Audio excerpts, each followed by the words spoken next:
Sign it, right now, in front of everyone." Daniel Carter slammed the divorce papers onto the table so hard that wine glasses shook and silverware clattered against china. He grabbed Olivia's wrist tight enough to leave marks and forced the pen into her hand. 40 guests turned to stare. Candles flickered. A woman gasped. Daniel leaned close and whispered directly into her ear, his breath warm against her skin. "Nobody is coming to save you. You are nothing. You have always been nothing. Sign it and disappear." Olivia signed, trembling, humiliated, alone. She had no idea her billionaire father was watching from across the room. If this story moved something in you, please subscribe to this channel and follow Olivia's journey all the way to the end. Drop a comment telling me what city you're watching from. I want to see how far this story has traveled. The reservation had been Daniel's idea. That should have been the first warning.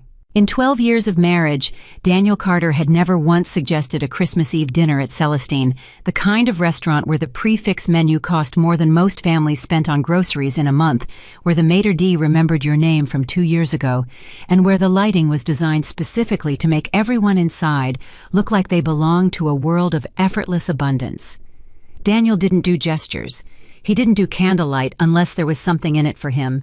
He didn't book tables at Celestine in December unless he needed an audience. Olivia Bennet had learned that lesson slowly, the way most people learn the painful truths about the people they love, not in one blinding moment, but in a long accumulation of small realizations that she kept excusing, kept softening, kept storing in some quiet place inside herself where she wouldn't have to look at them directly. She had dressed carefully that night. She had told herself it was because she wanted to try.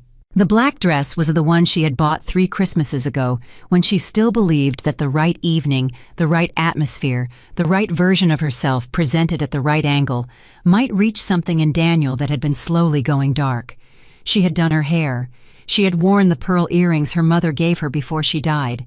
She had stood in front of the bathroom mirror for longer than she needed to and told herself tonight was different. She had believed it too. That was the part that would stay with her longest. Not what Daniel did, but the fact that she had walked into that restaurant believing things could still be repaired. The restaurant was everything December in Manhattan promises to people who haven't been disappointed by it yet. The windows faced the street, and outside snow was falling in that particular New York way that looks cinematic for exactly 20 minutes before it turns to gray slush. Inside, the warmth was golden and self-contained. There were 40 tables, maybe 45, and most of them were full. Couples. Families. A table of women in their 60s celebrating something with champagne and laughter that carried across the room in bright, easy waves. Olivia had noticed them when she sat down. She had thought for just a second that she wanted to be at that table instead. Daniel arrived 7 minutes late, which was early for him. He kissed her cheek in the way that people who have stopped meaning it still do, the brush of lips against skin that communicates nothing except the muscle memory of a habit. He sat down. He ordered the wine without asking what she wanted. He checked his phone twice before the menus arrived. The first 20 minutes were conversation, the way construction paper is art flat, technically functional, going through the motions. She asked about his week. He gave her half answers. She mentioned that she had spoken to his mother, who was spending Christmas in Florida, and something moved briefly across his face that she couldn't read. He refilled her wine glass. She started to say something about the new year, about wanting to talk seriously about what was happening between them, about the fact that she had been sleeping in a way that felt more like drowning than resting, and he cut her off with a redirect so smooth she almost didn't notice he'd done it. The appetizers came. The conversation kept its careful surface, and then between the appetizers and the main course, Daniel reached inside his jacket and placed a cream-colored envelope beside her bread plate. He didn't hand it to her. He set it down the way you set down a tip, a small deliberate act that says what follows is not a conversation. "Consider this your Christmas gift," he said. His voice was low, controlled. The kind of quiet that isn't gentle. It's the quiet of someone who has rehearsed. Olivia looked at the envelope. She looked at her husband. Something in her chest went very still. Daniel. His name came out of her mouth the way a warning comes out before you've finished understanding what you're warning about. "Open it," he said. He picked up his fork. She didn't move for a moment. At the tables around them, conversations continued. Someone laughed at something. The sommelier moved between tables with a bottle of Burgundy, pausing to refill glasses with professional discretion. The world kept its ordinary momentum. Olivia's fingers found the envelope. Inside was a document, 14 pages bound with a silver clip. The words at the top read like something she had seen before in other people's lives. Words she had never imagined would carry her own name. Petition for dissolution of marriage. Every line was already filled in. Every asset division had already been determined. Her signature line was waiting at the bottom of the last page with a small yellow adhesive arrow pointing to it, the kind that says, "Sign here," in its wordless, efficient way. She looked up. Daniel was cutting his duck. "You already had this drawn up," she said. It wasn't a question. "Months ago," he said, not looking at her. Something broke in her chest. Then, not loudly, not dramatically, not in the way that feelings break in movies where the music swells and the camera pulls back. It was quieter than that. It was the particular sound of a door closing on a room you thought you still had access to. "Months ago," she repeated. He set his fork down with patience that felt like contempt. "Olivia, be reasonable. We both know this hasn't been working. I'm doing this the right way, giving you a fair settlement, giving you time to process. This is the adult version of ending something that ended a long time ago." She was aware in the way you become aware of things, when shock begins to clarify rather than blur, that people at adjacent tables could hear them. Not everything Daniel's voice was too controlled for that, but enough. A woman 2 tables away had stopped mid-sentence. The couple nearest the window had gone quiet. "You brought me here," Olivia said slowly. "You specifically brought me here to do this. I thought a neutral location would be. You thought an audience would keep me from reacting." Her voice surprised her. It was steadier than she expected. "That's what this is. You didn't choose Celestine because it's neutral. You chose it because you knew I wouldn't make a scene. You knew I'd just—" She stopped. She looked down at the papers. 14 pages, silver clip, yellow arrow. He had planned this.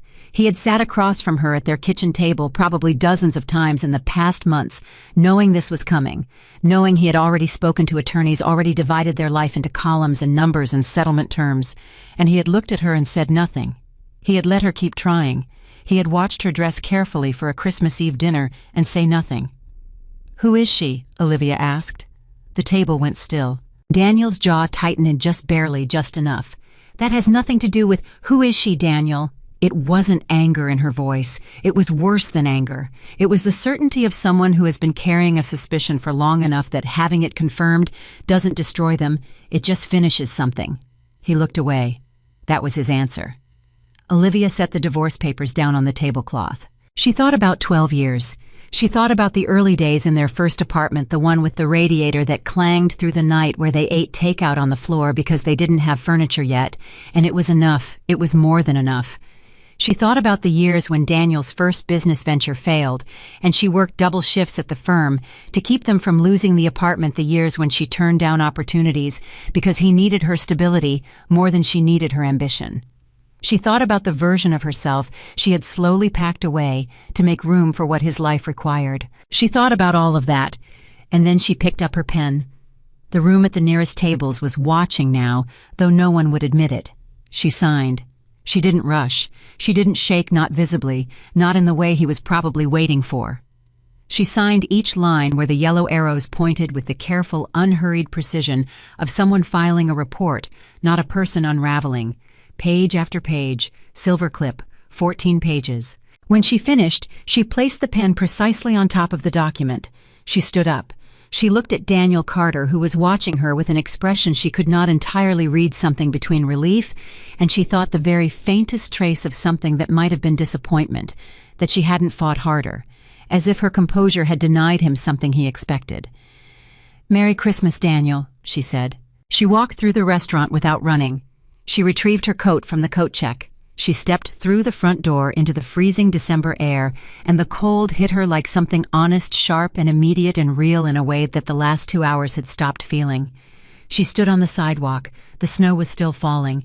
She had no plan for what came after this moment. Her phone, she realized, was almost dead. 4% battery. She had a call from her friend Claire from 3 days ago that she hadn't returned. She had 12 contacts in her phone, and the thought of calling any of them right now felt impossible in a way she couldn't entirely explain. Not because she thought they wouldn't care, but because she didn't know yet how to say what had just happened without it becoming real in a new way. She started walking. She didn't know where she was going. Manhattan in late December at 9 in the evening has a particular quality. The streets are simultaneously crowded and isolating, full of people who are all going somewhere specific, while you are going nowhere at all. The holiday lights strung between buildings blinked in colors that felt almost mocking. Families passed her. Couples passed her. A man walking a golden retriever passed her, and the dog turned to look at her with the unguarded concern that only animals and very old people seem to carry. She kept walking. She was on 53rd Street when her phone died completely. She stopped. She was standing in front of a closed boutique with a Christmas display in the window, small white lights around a table set for dinner, a family of mannequins frozen in the attitude of celebration. Everyone turned toward each other in poses of warmth that real families rarely sustain for more than a few minutes. Olivia stood in front of that window for longer than she should have in the cold. She was thinking about the restaurant. She was thinking about the moment she opened that envelope, and something in her had already known the way your body knows things before your mind catches up. She was thinking about the fact that Daniel had said months ago. Months. And every day of those months, she had been living in the same apartment, sleeping in the same bed, eating breakfast across from a man who was already legally preparing to erase her.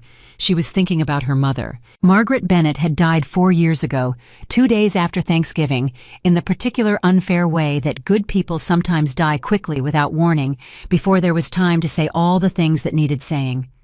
Margaret had been a quiet woman, steady. She worked in hospital administration for 30 years, and she raised Olivia by herself from the time Olivia was 3 years old, and she never once spoke about Olivia's father, except to say that he was gone and that some absences were better left undisturbed. Olivia had learned not to ask. She had grown up knowing almost nothing about the man who was supposed to be half of where she came from. A name once, and she wasn't certain her mother had even meant to say it.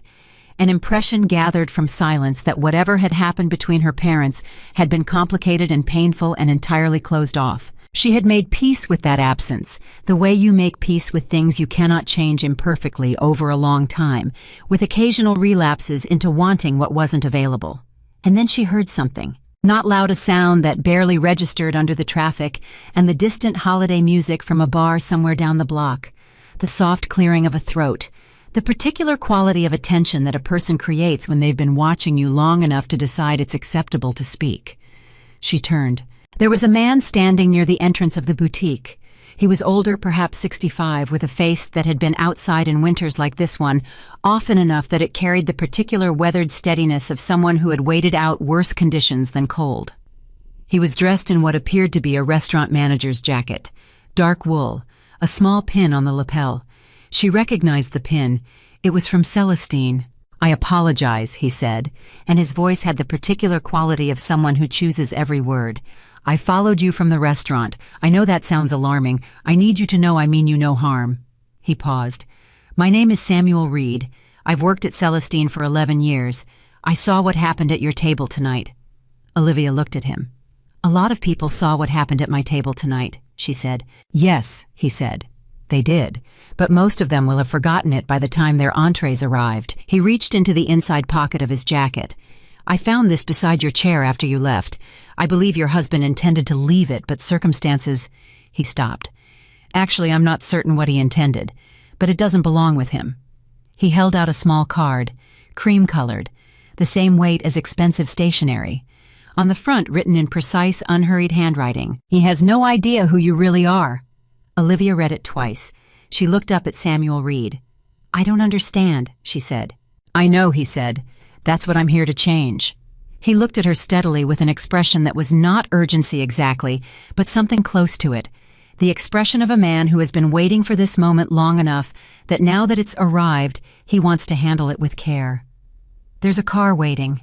I know this is extraordinary. I know you have every reason not to get into any car with any stranger on any night, but especially this one." He paused. "There are things about your history that you were never told, things your mother chose not to tell you, And the man who has spent the last 31 years looking for you, he is not a stranger. He is the reason she made that choice. Olivia felt the cold more acutely than she had a moment ago. "My father," she said. Samuel Reed didn't look away. "Your father." She had said those two words perhaps 1,000 times in her life, always in the abstract. My father was gone. My father wasn't around. My father was a topic my mother didn't discuss. They had always been words for an absence, not a presence. She said them now, and they meant something different. "Who is he?" she said. Not a question, a demand quiet and absolute. "His name is Alexander Whitmore," Samuel said. The name landed somewhere in Olivia's chest without immediate meaning. She didn't know the name. She had no reason to know it. And yet something in the way Samuel said it, the slight shift in register, the unconscious straightening that happened in his posture, told her that the name was supposed to mean something, that she was supposed to react. "I don't know that name," she said. "I know," Samuel said. "That was intentional." He watched her face. Alexander Whitmore is the founder of Whitmore Global Holdings. He has been on the Forbes list for the last 22 years. He has 3 offices, New York, Chicago, London. He has spent the last 3 decades trying to find a way back to your mother, and when she died, he spent the years after trying to find you. Samuel paused. "He found you 18 months ago." Olivia went very still. 18 months, she said. "He found you. He's been watching over you, not interfering. That was his agreement with himself, with the memory of your mother's wishes. She was very clear when she established the trust about when the truth should be told." Samuel hesitated. "The condition was specific. If you came to a moment of complete loss, if the life you had built was taken from you through betrayal, the agreement specified that you would be found." "She knew," Olivia said softly. "She knew this might happen." "She hoped it wouldn't," Samuel said. "But she knew enough about the people in the world that tend to surround significant money, even hidden money, to want you protected." Olivia looked down at the card in her hand. "He has no idea who you really are." "Daniel," she said slowly. "We should talk in the car," Samuel said. "There are things I can explain more clearly in a space where you can sit down." She looked at him. She was a 34-year-old woman standing on a Manhattan sidewalk on Christmas Eve with a dead phone and a signed divorce agreement somewhere in a restaurant behind her and a stranger in front of her, telling her that the name she carried was more than she'd been told it was. She thought about her mother.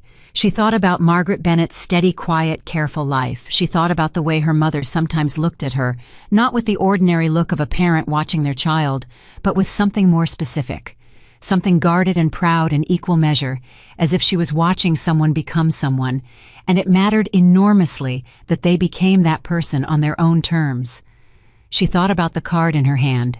She thought about Daniel's face when she placed the pen on the signed papers. She thought about 12 years. "Show me a photograph," she said. Samuel reached into his jacket and produced his phone. He showed her a photograph, a man in his late 60s with silver hair and a face that she had never seen before, and yet which produced in her instantly and without explanation a resonance she couldn't name. Something in the jaw, something in the stillness of the expression, something that looked unmistakably like her. She handed the phone back. She looked at Samuel Reed for a long moment. "All right," she said. She got into the car. The vehicle moved through the Manhattan streets in the particular silence of late-night December, when the city has not yet gone to sleep, but has gone quieter, the rush of earlier in the evening replaced by something more deliberate, more chosen. Olivia sat in the back seat and watched the lights pass and said nothing for several minutes. Samuel sat in the front passenger seat and gave her that silence without filling it. Finally she said, "Why tonight?"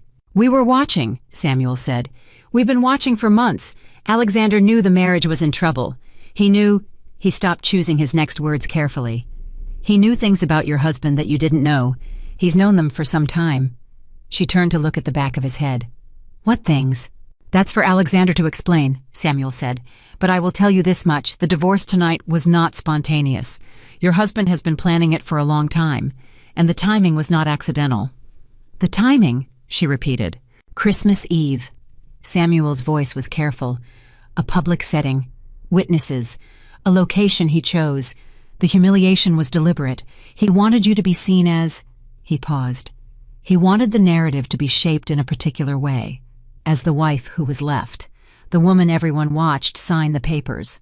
He paused again. He needed you to appear ordinary, powerless, without recourse. Olivia felt something move through her that was not quite anger yet. It was the thing that comes before anger, the cold, clarifying recognition that you have been not just hurt, but maneuvered. Why would he need that? She said. Because of what he was planning to do next, Samuel said. That's the part Alexander will tell you.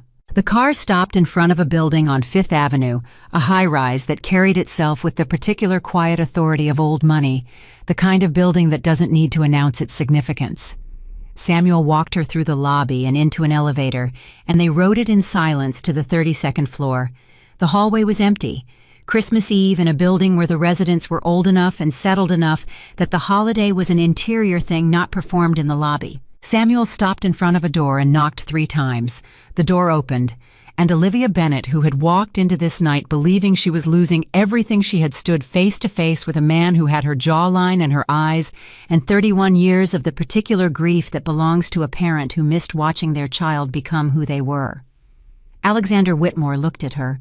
For a moment, neither of them spoke. Then he said in a voice that she would later realize was the same register as her own when she was trying very hard not to break down, "You look like your mother."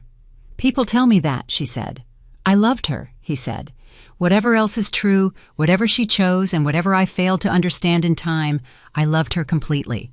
Olivia stood in the doorway of this stranger's apartment on the night her marriage ended and looked at the man who was half of where she came from and felt something inside herself rearrange. Not healed, she was nowhere near healed. Not whole, too much had just been taken apart, but rearranged, as if something that had been placed crooked a very long time ago was being moved carefully to where it was supposed to go. "I have a lot of questions," she said. "I know," Alexander said. "I have time. I've had 31 years of wanting to answer them." He stepped back from the doorway. "Come in, please." She came in. Behind her, the Manhattan night kept going, the snow still falling, the restaurants still full of people celebrating and fighting and falling in love and falling apart, and none of it could touch this room, this moment, this first conversation between a father and a daughter who had existed in each other's blind spots for the entirety of her life. But in the minutes that would follow as Alexander Whitmore began to speak, as he placed documents on the table between them and told her the story that her mother had carried alone for 30 years, Olivia would begin to understand something. She had walked out of Celestine tonight, believing she was the woman who had just lost everything. She was about to learn that she had never been that woman. She had been someone else entirely. And Daniel Carter, who at this very moment was probably finishing his dinner and feeling the particular satisfaction of a man who believes he has successfully cleared the board. Daniel Carter had no idea that the woman he had just discarded was the daughter of one of the most powerful men in America. He had no idea what was coming, and neither not entirely did Olivia. But she was beginning to understand that whatever came next, she would not be facing it as the ordinary woman her husband had spent 12 years deciding she was. She would be facing it as herself, for the first time in a very long time, completely, fully, and at last as herself. Alexander Whitmore did not look like a man who owned buildings in 3 countries and had restructured the financial portfolios of Fortune 500 companies before most people finished their morning coffee. He looked like a grandfather. That was the first thing Olivia noticed. Not the apartment, not the artwork on the walls, not the view of Manhattan that stretched behind him like something from a movie about people whose lives happened at altitude. She noticed that his hands shook slightly when he gestured toward the chair across from his. She noticed that his eyes, which were the same dark hazel as her own, were red at the rims in the way that eyes get when someone has been crying recently and tried to hide the evidence. She noticed that he stood very still in the way that people stand when they are afraid that any sudden movement might break something irreplaceable. She sat down. He sat across from her. Samuel Reed moved quietly to the edge of the room and became furniture present but peripheral, the particular stillness of a man who has been trusted with important things long enough to know that his job right now is to disappear. For a long moment, neither Olivia nor Alexander spoke. The silence between them was not uncomfortable exactly. It was weighted. It was the silence of 31 years trying to compress itself into a single room, and neither of them had the language yet for what that compression felt like. Alexander broke it first. "Your mother named you after her grandmother," he said. "Olivia Margaret Bennet. I didn't know until much later. She never told me she was pregnant." He stopped, pressed his lips together, continued. "I want to be very clear about that because I think it matters to you, and it matters to me that you hear it from the beginning. I did not leave. I did not know you existed." Olivia looked at him. "She never told you," she said.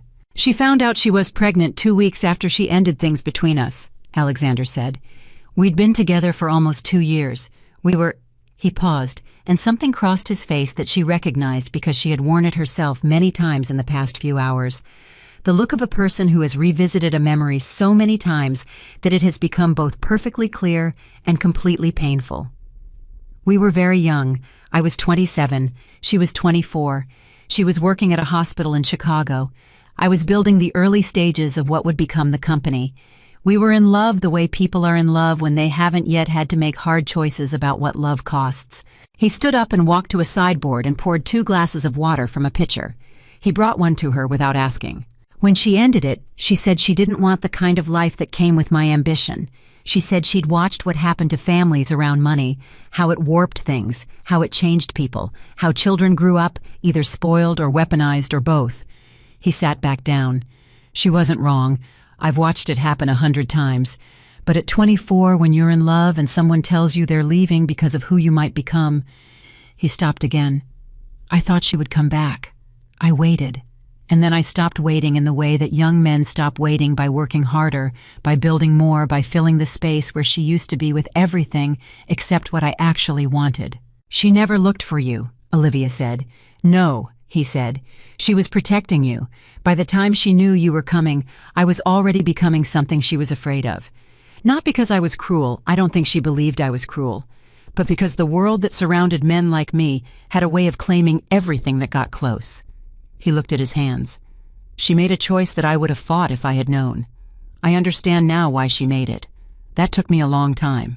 Olivia felt the water glass cold in her hands. She held it without drinking. "How did you find out about me?" she said. Alexander looked up. 3 years ago, your mother passed away and left behind a letter addressed to me. Her attorney had instructions to deliver it to me after her death." He reached toward the table beside his chair and picked up an envelope.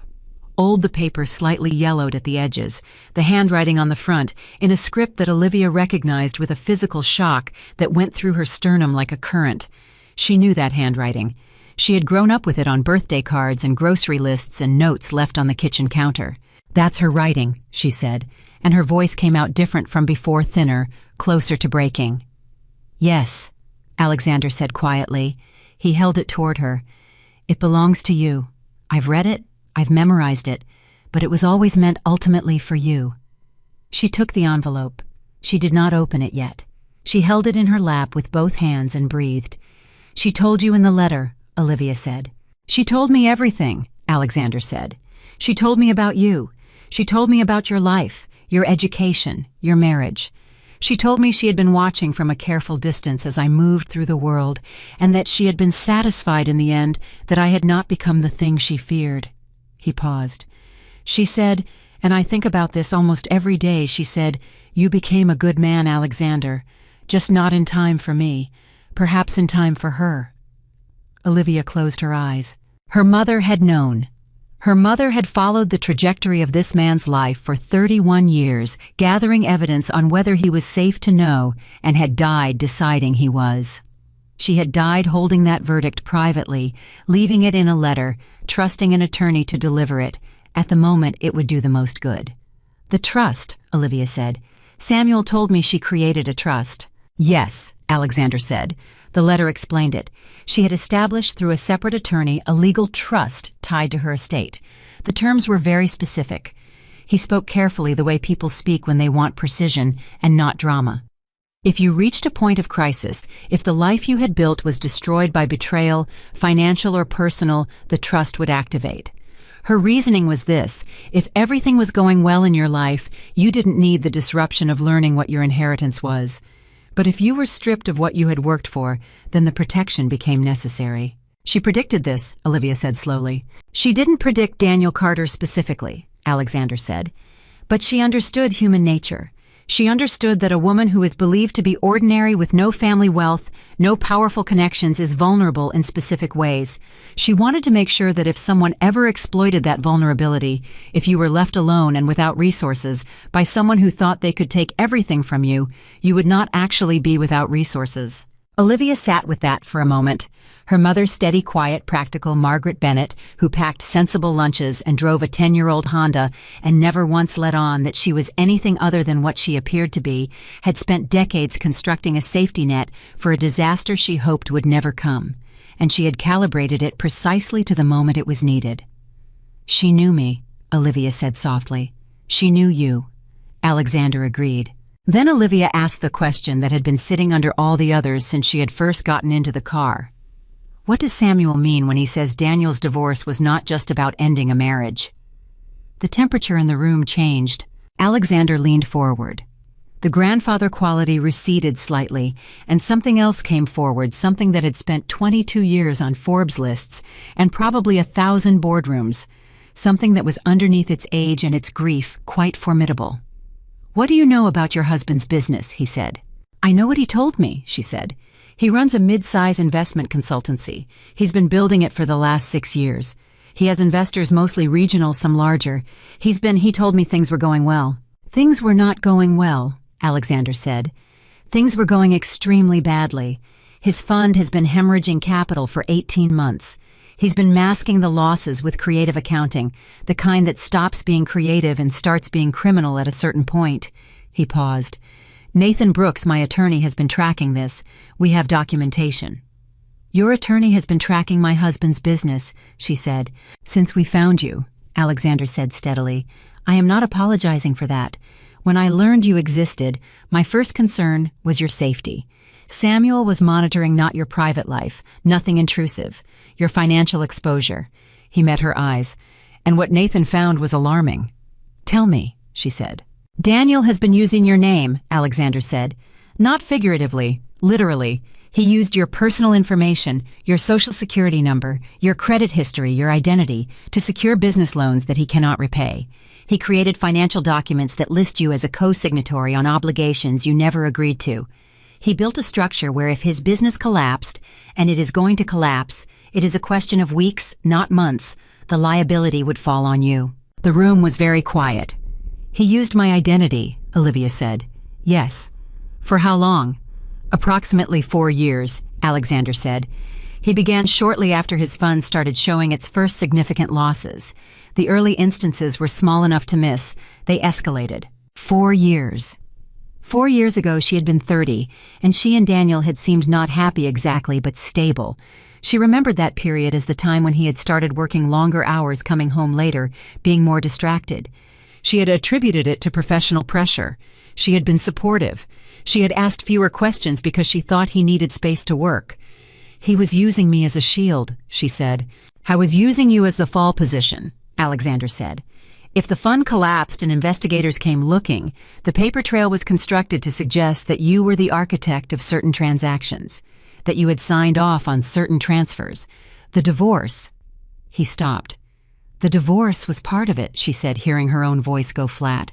"If he was no longer married to you, he could more plausibly claim ignorance of your financial activities.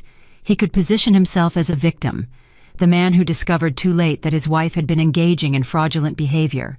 Alexander's voice was controlled, but she could hear something underneath it, a restraint that was working hard. "He chose Christmas Eve because he needed a public record of your emotional state, a room full of witnesses who saw you cry, who saw you sign, who saw you leave, a narrative that he was the one walking away from a difficult situation." Olivia sat very still. She thought about the yellow adhesive arrows on the divorce papers. Sign here, here, here. She thought about how carefully placed they had been, not rushed, not slapped on, but positioned with the precision of someone who had looked at those pages many times. She thought about Daniel ordering the wine without asking what she wanted, checking his phone twice before the menus arrived, kissing her cheek in the automatic way of a man going through motions he has already mentally concluded. She thought about the woman 2 tables away who had stopped mid-sentence. 40 witnesses. "He needed me to look like the one who fell apart," she said. "He needed you to look ordinary, Alexander said, powerless, without recourse. He needed the version of you that he has been investing in for 12 years, the version that believes she is alone in the world, that has no family with influence, that has nothing behind her name except what he allowed her to have. Vanessa, Olivia said. Alexander was quiet for a moment. His assistant, she said. He's been having an affair. I asked him tonight and he didn't deny it. Is she involved in this? Vanessa Cole, Alexander said, and the fact that he said the full name without hesitation told her everything about how long and how thoroughly this situation had been examined. She has been involved in the financial structuring. She has access to the fund's administrative systems and has been instrumental in creating the documentation. We believe she is aware of how your identity was used. He paused. We believe she helped design it. Something cold moved through Olivia's chest. She had imagined on the walk from the restaurant a simple betrayal, a husband who fell out of love or fell into someone else's bed, or simply became the diminished version of himself that disappointment manufactures. She had imagined ordinary cruelty, the kind that hurts without strategy, that wounds without architecture. This was different. This had been built, designed, tested and refined over 4 years while she sat across the breakfast table from its architect and asked him how his day was going. There's someone else, Alexander said, behind Vanessa. She looked at him. A man named Richard Lawson, he said. He was a senior executive at Whitmore Global 12 years ago. He left. I asked him to leave because I discovered he had been creating private arrangements with clients that benefited himself at their expense. He left with a great deal of anger and a specific orientation toward revenge. Alexander's expression was measured, but something moved through it. He has spent the last decade looking for a way to damage me. When he discovered approximately 2 years ago that I had a daughter, I had only recently learned about a daughter who was married to a man with a failing fund and flexible ethics, he found his angle. He connected with Daniel, Olivia said. He found Daniel, Alexander said, with a precision that told her the sequence mattered. Daniel didn't find him. Lawson identified Daniel's fund when it was already struggling, approached him with what appeared to be investment interest, and over the course of several months, positioned himself as both a resource and a guide. It was Lawson who suggested the approach with your identity. It was Lawson who identified the specific assets in your mother's estate that he believed could be accessed if you were compromised. It was Lawson who told Daniel that divorcing you was the final step. Olivia pressed her hands flat against her thighs. He was using Daniel, she said, to get to me, to get to you. He believed that if you were financially implicated in Daniel's fraud, if your name was on those documents, he could use that leverage to force a negotiation with me, access to specific holdings, damage to the company's reputation. He calculated that a father who had just discovered a daughter would be particularly vulnerable to threats against her. Alexander's voice was steady, but she heard the thing underneath it now more clearly. He underestimated your mother's foresight, and he underestimated you. He doesn't know me at all, Olivia said. No, Alexander said. He only knows what Daniel told him. And Daniel, he stopped. Daniel only knows the woman I let him see, she said quietly. She sat with all of it. The apartment was warm. Outside Manhattan was doing what Manhattan does on Christmas Eve, proceeding indifferent to individual disasters, full of other people's stories. Somewhere in a restaurant on 53rd Street, a table was being cleared. A waiter was folding a napkin. The glass from which Olivia Bennett had drunk her wine was being washed. What happens now? She said. Alexander looked at her with the directness of a man who has run large organizations for a long time and knows that the most respectful thing you can offer someone is clarity. That depends on what you want, he said. I have resources and I have legal counsel that is very good at this particular kind of situation. Nathan Brooks is the best financial litigation attorney I've worked with in 30 years. He can stop the exposure to your name within the week and begin building the case against Daniel and Lawson. That process will take time. It will be thorough. And if I want to be involved, she said. He didn't hesitate. Then you're involved. This is your name they used, your life they built this around. You have more right to direct what happens next than I do. She stood up, walked to the window, looked at the city below without really seeing it. She was thinking about Vanessa Cole, who presumably right now was either with Daniel at the restaurant or waiting for a text from him, confirming that the papers were signed and the first phase was complete. She was thinking about Richard Lawson somewhere in this city, also waiting, also calculating. She was thinking about how carefully they had all arranged themselves around her, like planets around a point of gravity they were planning to exploit. She was thinking about the fact that not one of them, not Daniel, not Vanessa, not Lawson, had thought to wonder whether the point of gravity might have its own force. She turned around. "I want to see Nathan tomorrow," she said. "I want to see everything, every document, every transaction, every piece of what they built. I'm not going to fight this from the outside. I'm going to understand it from the inside." She looked at Alexander. "Is Nathan available tomorrow?" "He'll make himself available," Alexander said, and something crossed his face, something that was not quite a smile, but was in the neighborhood of one, something that looked like recognition. "Good," she said. She moved back to her chair and sat down. Then she did something she had not done since she walked out of Celestine 4 hours ago. She opened the letter. Her mother's handwriting filled 3 pages. Small, precise, the letters formed with the particular care of someone who is trying to make sure they are understood. Olivia read it without speaking, without moving, without looking up. Alexander sat across from her and waited, and Samuel Reed stood at the edge of the room and looked at the floor, and the only sound was the occasional shift of paper as she turned a page. She read it 3 times. She read the part where her mother described falling in love with Alexander Whitmore in a coffee shop in Chicago in 1991, the way he talked about finance like it was music, the way he never once made her feel that her ordinary job and ordinary apartment were less than they needed to be. She read the part where her mother described finding out she was pregnant and sitting alone in her bathroom for 2 hours, deciding that the life she wanted for her daughter was one where the daughter knew exactly who she was before the world tried to tell her. She read the part where her mother said, "I made choices you may not forgive me for. I made them because I believed you were strong enough to survive anything, and I was afraid you would never discover that if you were handed everything before you needed it." She read the last paragraph 3 times. "You are my greatest accomplishment, not because of what you've done, though you've done so much, because of who you are when no one is looking. I have watched you, my darling. In the hard years, in the quiet years, in the years when I could see that your life was not giving you what it promised. You stayed kind, you stayed honest, you stayed yourself. Whatever happens after this letter, whatever the world does to you or tries to take from you, remember that staying yourself is the only victory that cannot be reversed." Olivia folded the letter. She placed it carefully back in the envelope. She looked at Alexander Whitmore. "She loved you," she said. "She never stopped." "I know," he said. "I believe that now." "She was protecting me from what that love had cost her," Olivia said. "Yes," he said. "She was right," Olivia said.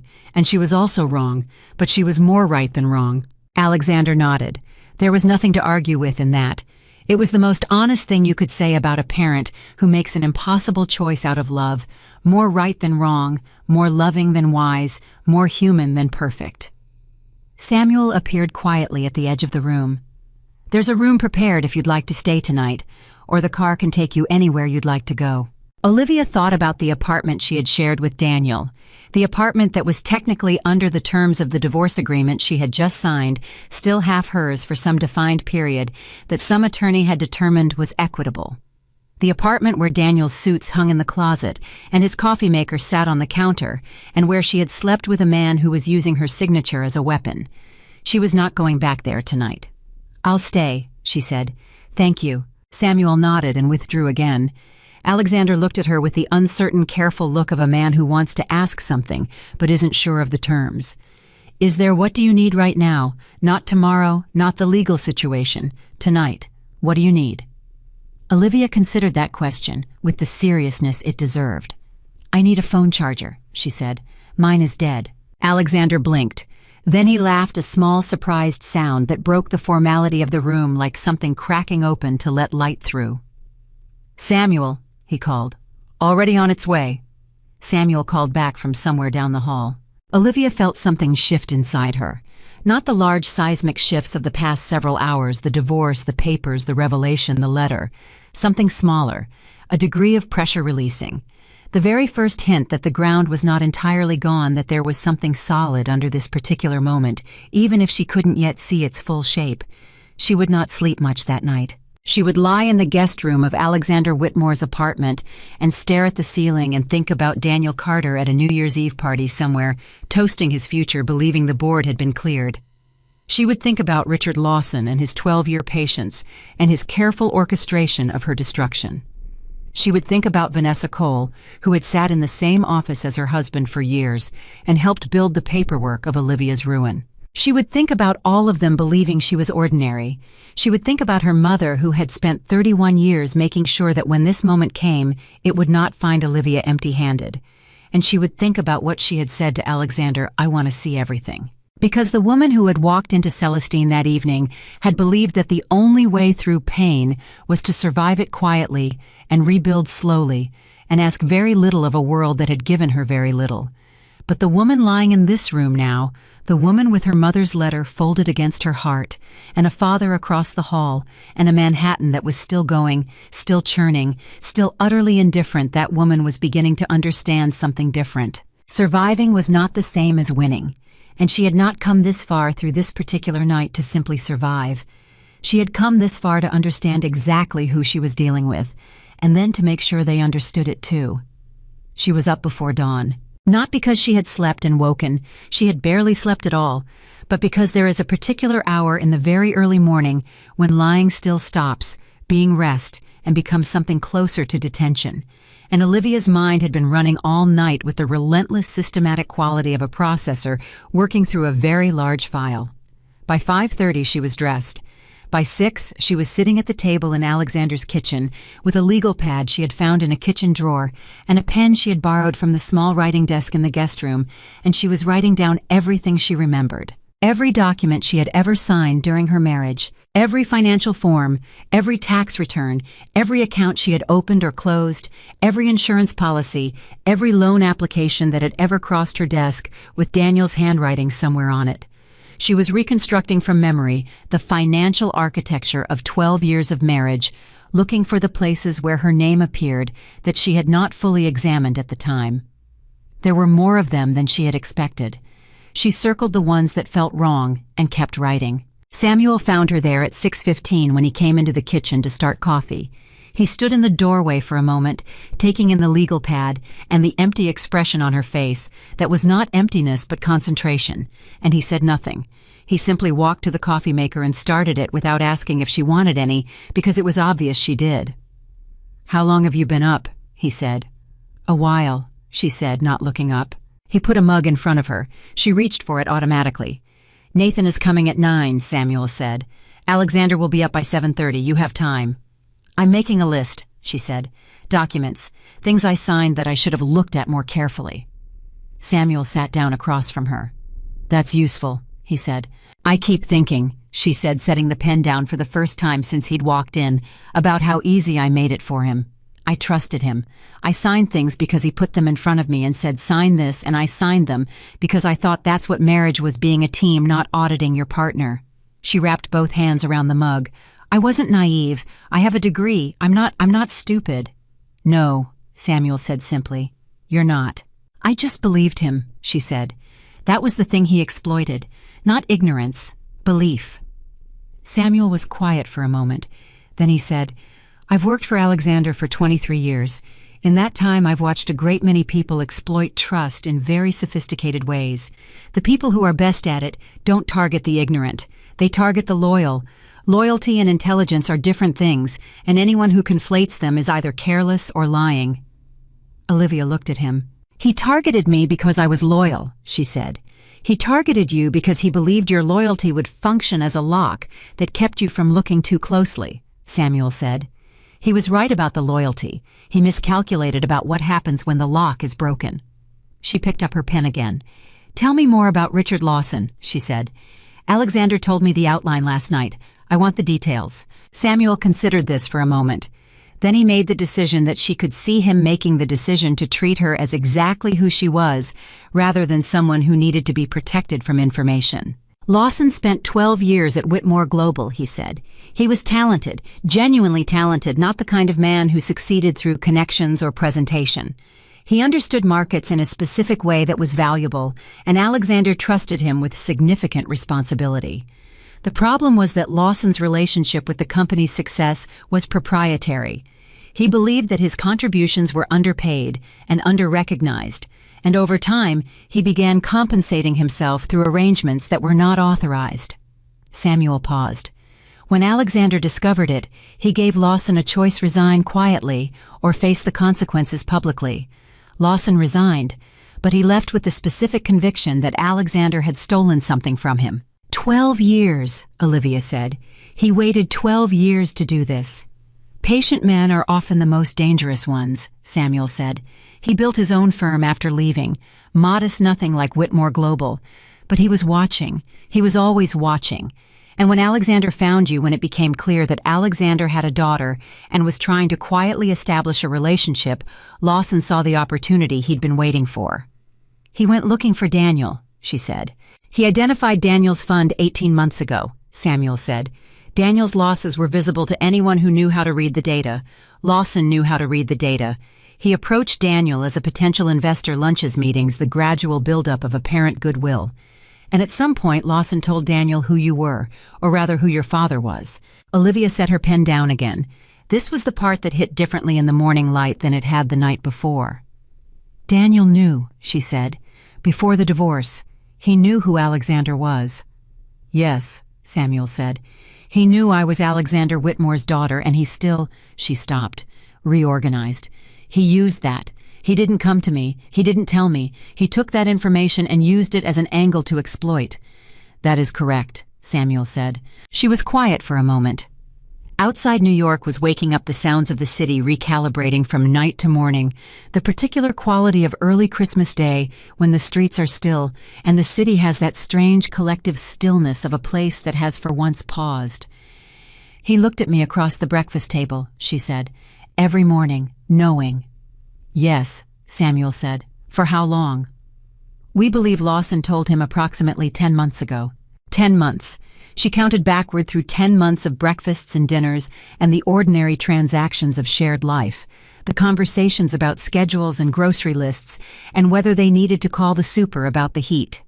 10 months of Daniel Carter knowing that the woman pouring his coffee was the secret daughter of one of America's most powerful men, and choosing to use that knowledge as a weapon rather than bring it to her. He's not just a bad husband, she said quietly. He's a genuinely bad person. Yes, Samuel said. He is. Nathan Brooks arrived at precisely 9 o'clock, and the man who walked through Alexander's front door was not what Olivia had expected from the words, best financial litigation attorney. She had expected a certain type, the corporate attorney in expensive gray, the kind that talks in compound sentences and charges by the 10th of an hour and makes you feel that warmth is a liability. Nathan Brooks was 36, and he moved with the quick-thinking energy of someone who has been in enough high-pressure rooms to know that urgency and panic are different things, and only one of them is useful. He had a messenger bag over one shoulder and a tablet under his arm, and he shook Olivia's hand with a directness that felt like a statement. I've been on this since October, he said, sitting down and opening his bag without preamble. I want you to know that so you understand when I show you what we have. I want you to know that it's solid. This isn't preliminary. This is documented. Alexander took a seat beside Olivia. Samuel stood near the window. Show me, Olivia said. Nathan placed a series of documents on the table between them, printouts organized into sections with small numbered tabs. The first thing you need to understand, he said, is the scale. This wasn't 1 or 2 transactions. Daniel built a systematic structure over approximately 4 years that used your identifying information across 14 separate financial instruments. 3 of those are bank loans, 4 are investment credit lines, 7 are structured agreements with private investors who believed they were dealing with a co-authorized entity. 14, Olivia said. 14 documented, Nathan said. We may find more. He turned to the first section. The first instance was 42 months ago. A business loan from a regional bank in New Jersey, $250,000 secured with documents that list you as a co-signatory. The signature on those documents is not yours. Olivia leaned forward, looked at the document, saw her name and a signature line in handwriting that was close enough to have been passed, but was not hers. He forged it, she said. Yes, Nathan said. A professional forger, not Daniel himself. This is deliberate, sophisticated forgery, the kind that passes bank-level document review. He turned to the next section. The amounts escalate over the 4 years. The most recent, filed 8 weeks ago, is a structured credit agreement for $1.4 million. The number landed in the room with weight. $1.4 million. Alexander said quietly. Against what collateral? Olivia said, because she was already thinking like someone who needed to understand the architecture, not just the damage. Against projected revenue from the fund, Nathan said, which, as I said, does not exist. The fund has lost 63% of its peak value. What Daniel has been doing is taking on new debt to mask the losses, a classic Ponzi-adjacent structure. Each new obligation was used to show activity and apparent solvency, but the structure has a terminal point, and he's been approaching it. He needed the divorce finalized before that terminal point, Olivia said. Nathan looked at her with the expression of someone who is recalibrating expectations upward. Exactly right, he said. The collapse is estimated at current trajectory within 3 to 4 weeks. He needed to be legally separated from you before that happened. The divorce, combined with the documentation that names you as co-signatory, was designed to create a scenario where the default looks like a joint enterprise that he was only partially responsible for. I was going to let me take the fall, she said. He was going to let you take the primary fall, Nathan said. The legal term I'd use is designated liability bearer. He built you a paper identity inside his business that would absorb the first wave of consequences. Olivia leaned back in her chair. She was not a crier in professional settings, she never had been. She had learned early in her career that emotion in a room of documents and strategy was often used against you, and she had developed the ability to sit with large, devastating information and process it as data while keeping the human reaction for later. She was doing that now. But underneath the processing, something was building, not grief, not any longer, and not quite anger in the ordinary sense. Something more elemental. The deep, focused heat of a person who has understood the full architecture of her own betrayal. Tell me about Vanessa Cole, she said. Nathan turned to a new section. Vanessa Cole has been Daniel's assistant for 3 years. She has administrative access to all of the fund's operating systems. Our analysis of the fund's internal communications, which we obtained through a legal process, I won't detail here, shows her fingerprints on the document preparation for 9 of the 14 instruments. She drafted templates. She formatted documents. She managed the storage system in a way that we believe was deliberately designed to obscure the paper trail. He paused. She also appears to have been aware of the full scope of the plan, including the timeline around the divorce. They were together, Olivia said. Romantically. Yes, for approximately 18 months. She helped him build it, Olivia said, and she was sleeping with him while she did it. Yes. Olivia thought about Vanessa Cole in an abstract way, not the person, but the function. Someone who had looked at another woman's life and decided it was material, decided it was useful, decided that the 12 years Olivia had given to a marriage were pieces on a board to be moved. And Lawson's connection to all of this, she said. Nathan turned to the final section. Richard Lawson is the connective tissue. He brought Daniel the strategy we have, communications obtained through a separate process that show Lawson outlining the basic structure of the liability scheme. It was his design. Daniel implemented it, and Vanessa facilitated it, but the blueprint was Lawson's. Nathan paused. Lawson's end goal was not the money, at least not primarily. His communications make clear that what he wanted was leverage. Specifically, he wanted to be in a position where he could approach Alexander with evidence of his daughter's legal exposure and negotiate. Negotiate what? Alexander said. Access, Nathan said. He wanted reinstatement of a carried interest from his time at Whitmore Global that was forfeited when he resigned. He believed, based on his own calculations, that it was worth approximately $40 million at current valuation. Nathan let that number sit in the room for a moment. His theory was that a father who had just discovered a daughter would pay that price to protect her from criminal liability. Alexander said nothing. His jaw was set in a way that communicated everything without words. He was going to blackmail you, Olivia said to her father, using me. That was his plan, Nathan confirmed. Olivia thought about the sequence. Lawson identifies the opportunity. Lawson finds Daniel. Lawson gives Daniel the strategy and the motive. Daniel runs the scheme for 4 years, forging signatures, masking losses, building the paper version of a guilty Olivia. Vanessa facilitates documents, organizes. The divorce happens on Christmas Eve. Public witnessed humiliating and strips Olivia of the status of wife, leaving her as just a name on a series of fraudulent documents. The fund collapses in 3 weeks. Lawson presents Alexander with the evidence of his daughter's apparent criminal liability. Alexander pays. It was, she had to admit, in the coldest part of her mind, a sophisticated plan respects her enough not to soften it. If Alexander hadn't found you 18 months ago, if Samuel hadn't been at that restaurant last night, if we hadn't already been building the counter documentation for the past 4 months, he paused.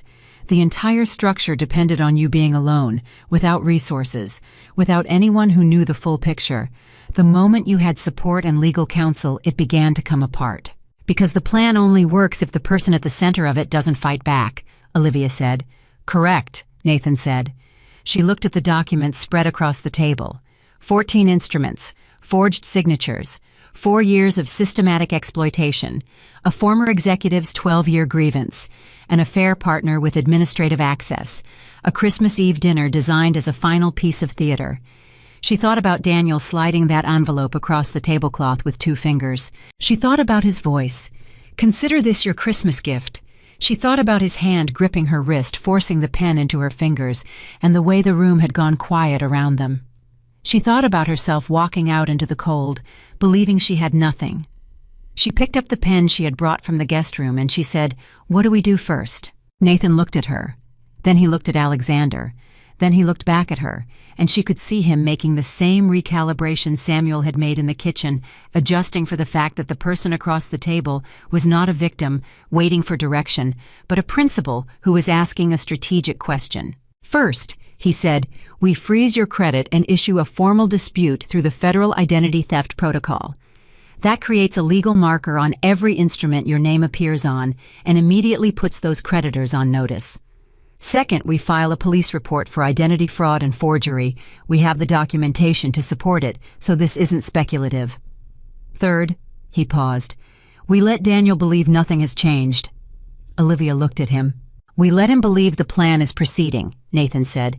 He expects silence from you. He expects a woman who signed papers and walked away. If we move too visibly too quickly, Lawson will be warned and will destroy whatever evidence we don't already have. We need 2 to 3 weeks to complete the documentation before we move.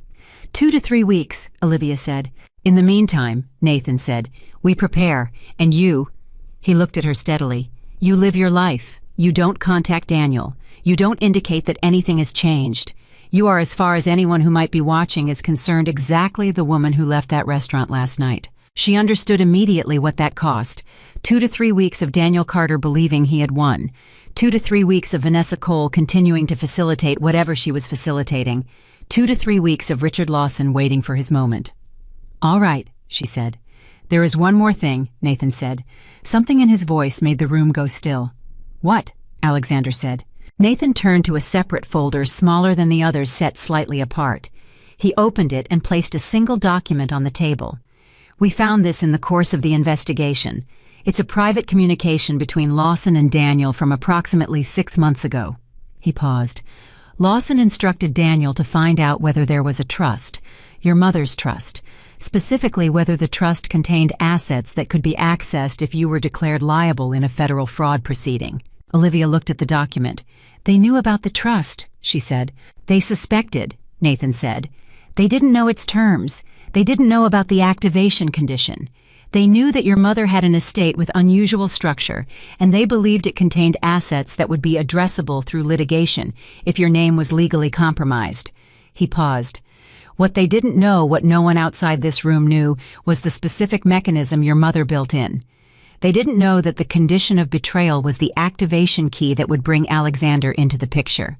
Olivia felt something very cold and very clear move through her. Her mother had anticipated this. Not the specific names, not Daniel Carter, not Richard Lawson, but the type, the category of person who would look at a woman they believed was unprotected and see opportunity. Margaret Bennett had spent 31 years thinking about exactly this scenario, constructing a mechanism that would flip at precisely the moment it was needed, and she had calibrated it so precisely that the very act of betrayal that was designed to destroy Olivia had instead activated the protection Olivia didn't know she had. She outmaneuvered them, Olivia said softly. From 31 years ago, she outmaneuvered men who weren't even alive to her yet.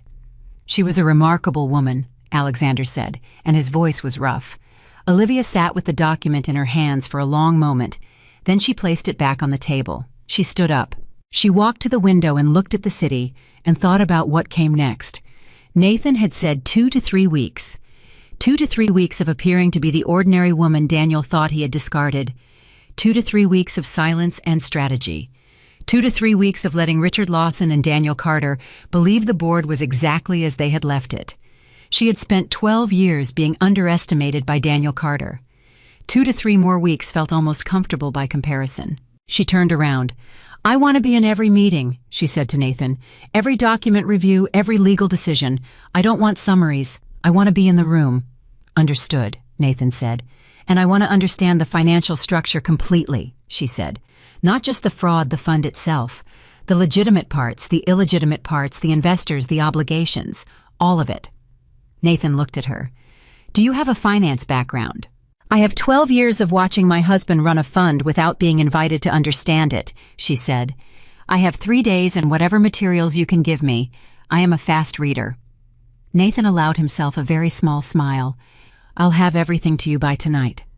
"Good," she said. She turned to Alexander. He was watching her with an expression she was beginning to recognize something that was not quite pride in the ordinary parental sense, because they had not yet earned that between them. It was more like witnessing, the expression of a person watching something unfold that they have been hoping for but did not dare assume. "I need to ask you something," she said. "Anything," he said. "Did you know," she said carefully, "when you were watching over me for the past 18 months, did you know what Daniel was doing from the beginning, or did Nathan find it over time?" Alexander was quiet for a moment. This was the honest question, the question that asked about the limits of what he had done and when he had done it, and she needed the honest answer. "Nathan identified the first fraudulent instrument approximately 8 months ago," Alexander said. "Before that, we knew Daniel's fund was struggling, and we knew his character was not what it should have been. But the full scope of the scheme took time to uncover." He paused. "I want to be clear, when we understood what was happening, I wanted to tell you immediately. I wanted to intervene." "But you didn't," she said. "Nathan advised against it," Alexander said. "If we had gone to you, then Daniel would have been alerted.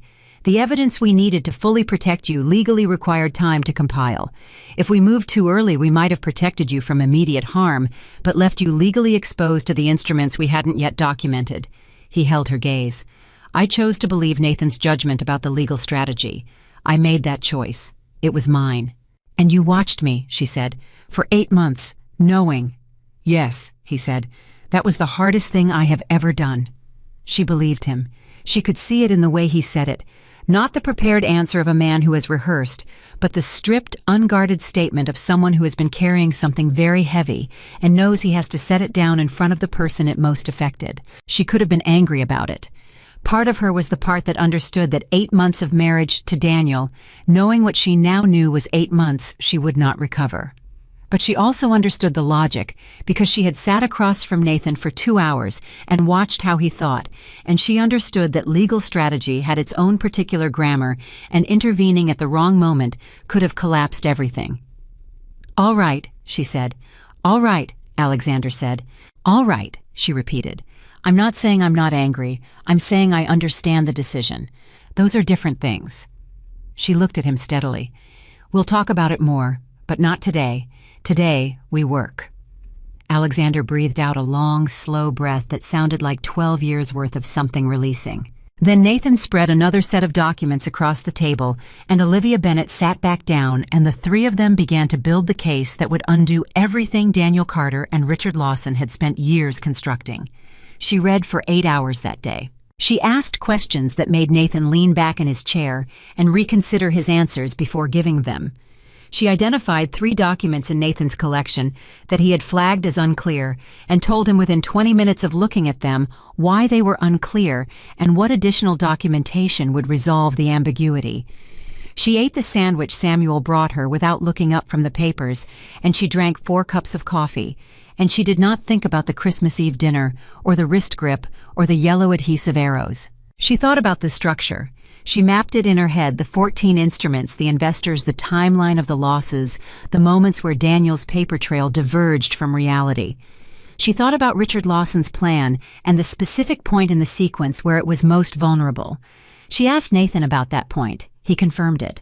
At 7 in the evening, Nathan gathered his documents and told her she had covered more ground in one day than most financial fraud clients covered in a week of preparation. "I had good motivation," she said. "You had good instincts," he said. "That's not the same thing." After he left, she sat alone at the table for a few minutes. Samuel appeared and cleared the coffee cups. Alexander stood in the doorway of the room. "Dinner," he said. "There's a place that delivers. I've been ordering from them for 15 years. They're reliable." "That sounds good," she said. He ordered. They ate. They talked not about Lawson or Daniel or the legal strategy, but about other things, about the company, about his early years, about Chicago, about small things that didn't cost anything to say and that built slowly the most basic architecture of two people who are deciding whether they trust each other. At some point he said, "I want to tell you things about your mother that you might not know, things she told me in the time we had, stories, small things." "Yes," she said immediately. "I want to hear all of it." He talked for 2 hours. She listened to every word. And somewhere in the middle of that, while Alexander Whitmore described a young woman in Chicago who had argued with him about economics over coffee until midnight, and then laughed at something he said and changed her mind about him entirely, Olivia realized that the thing her mother had built, the mechanism, the trust, the careful long-game protection, was not just legal. It was this dinner, this conversation, this slow, careful beginning of the thing that should have existed for 31 years. Her mother had built her a father, and the men who had tried to take everything from her had, without knowing it, delivered her directly to him. She went to sleep that night with her mother's letter on the nightstand. Tomorrow Nathan was coming back with additional documentation. Tomorrow the 2 to 3 weeks of waiting and preparing would begin in earnest. Tomorrow Daniel Carter would wake up believing he had won Christmas. He had no idea what was being built in a 32nd floor apartment while he slept. He had no idea that the woman he had dismissed, humiliated, and left in the December cold was sitting across the table from one of the most powerful men in American finance, learning the full architecture of his betrayal with the methodical, focused precision of someone who is not merely surviving, someone who is preparing. The 2 weeks that followed Christmas Eve were the strangest of Olivia's life, not because they were dramatic on the surface, but because of the profound disconnect between how they appeared and what they actually were. On the surface, she was a woman processing a divorce. She stayed out of Daniel's apartment. She didn't call him. She didn't reach out to mutual friends to relitigate what had happened at Celestine. She was by every visible measure the quiet, wounded woman that Daniel Carter had calculated she would be. Underneath that surface, she worked 16 hours a day. Nathan brought documentation every morning. She read everything. She built her own parallel analysis, not because Nathan needed her to, but because she needed to understand the structure in her own language from her own angle before she could trust that she understood it completely. She created a timeline on paper working backward from the most recent fraudulent instrument to the first one 42 months ago, mapping every point where Daniel's paper version of their life diverged from the actual one. She found 2 instruments that Nathan's team had not yet fully examined and flagged them. Both turned out to contain additional irregularities. Nathan stopped being surprised by her after the 3rd day. Alexander watched all of this with the careful, respectful attention of a man who is trying very hard not to be overbearing and is not entirely succeeding. He asked her questions over dinner each evening. He listened when she explained what she'd found. He offered his own read on the financial structures. 22 years of running a large investment company gave him pattern recognition that was genuinely useful, but he was careful to offer it as information rather than direction. I was learning in real time how to be in the same room as her without filling all the space. She was learning how to let him try. On the 3rd day after Christmas, Daniel sent her a text. She was sitting at Nathan's table when her phone buzzed, and she looked down and saw his name and felt something move through her that was complicated. Not the grief she might have expected, not even anger exactly, but a cold, clarifying recognition. She showed the message to Nathan without a word. It read, "Hope you're doing okay. Let me know when you're ready to talk about the logistics." Nathan looked at it for a long moment. "Logistics," he said. "He means the apartment," she said.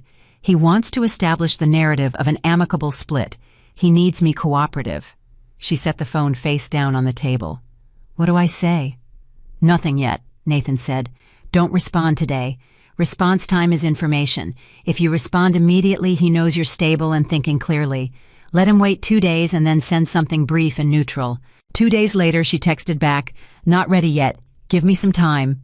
Daniel responded within 4 minutes, "Of course. Take all the time you need." She showed it to Nathan. "He's relieved," Nathan said. "That reads like relief. He thinks you're struggling." "Good," she said. On the 5th day, she called Nathan at 7 in the morning before he arrived.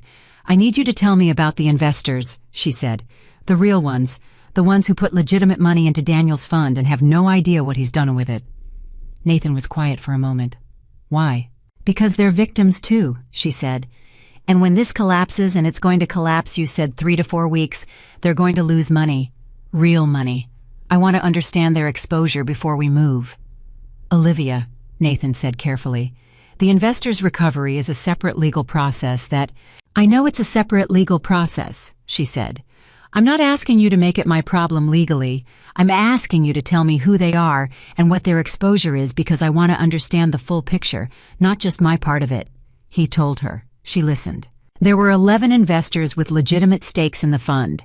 Several were small individuals who had put in amounts between $50,000 and $200,000 people who could absorb the loss, though it would hurt. 3 were larger institutional money-managed funds, a small foundation. The foundation was the one that stayed with her. A nonprofit focused on educational access for first-generation college students, with $250,000 in the fund that represented a significant portion of their operating capital. She sat with that for a long time. "Can they recover any of it?" she asked. "Through the fraud proceeding potentially," Nathan said. "It depends on what assets are recoverable. It's not guaranteed." "What would make it more certain?" she said.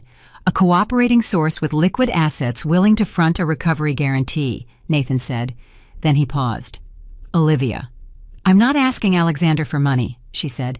"I'm asking a strategic question." "All right," Nathan said.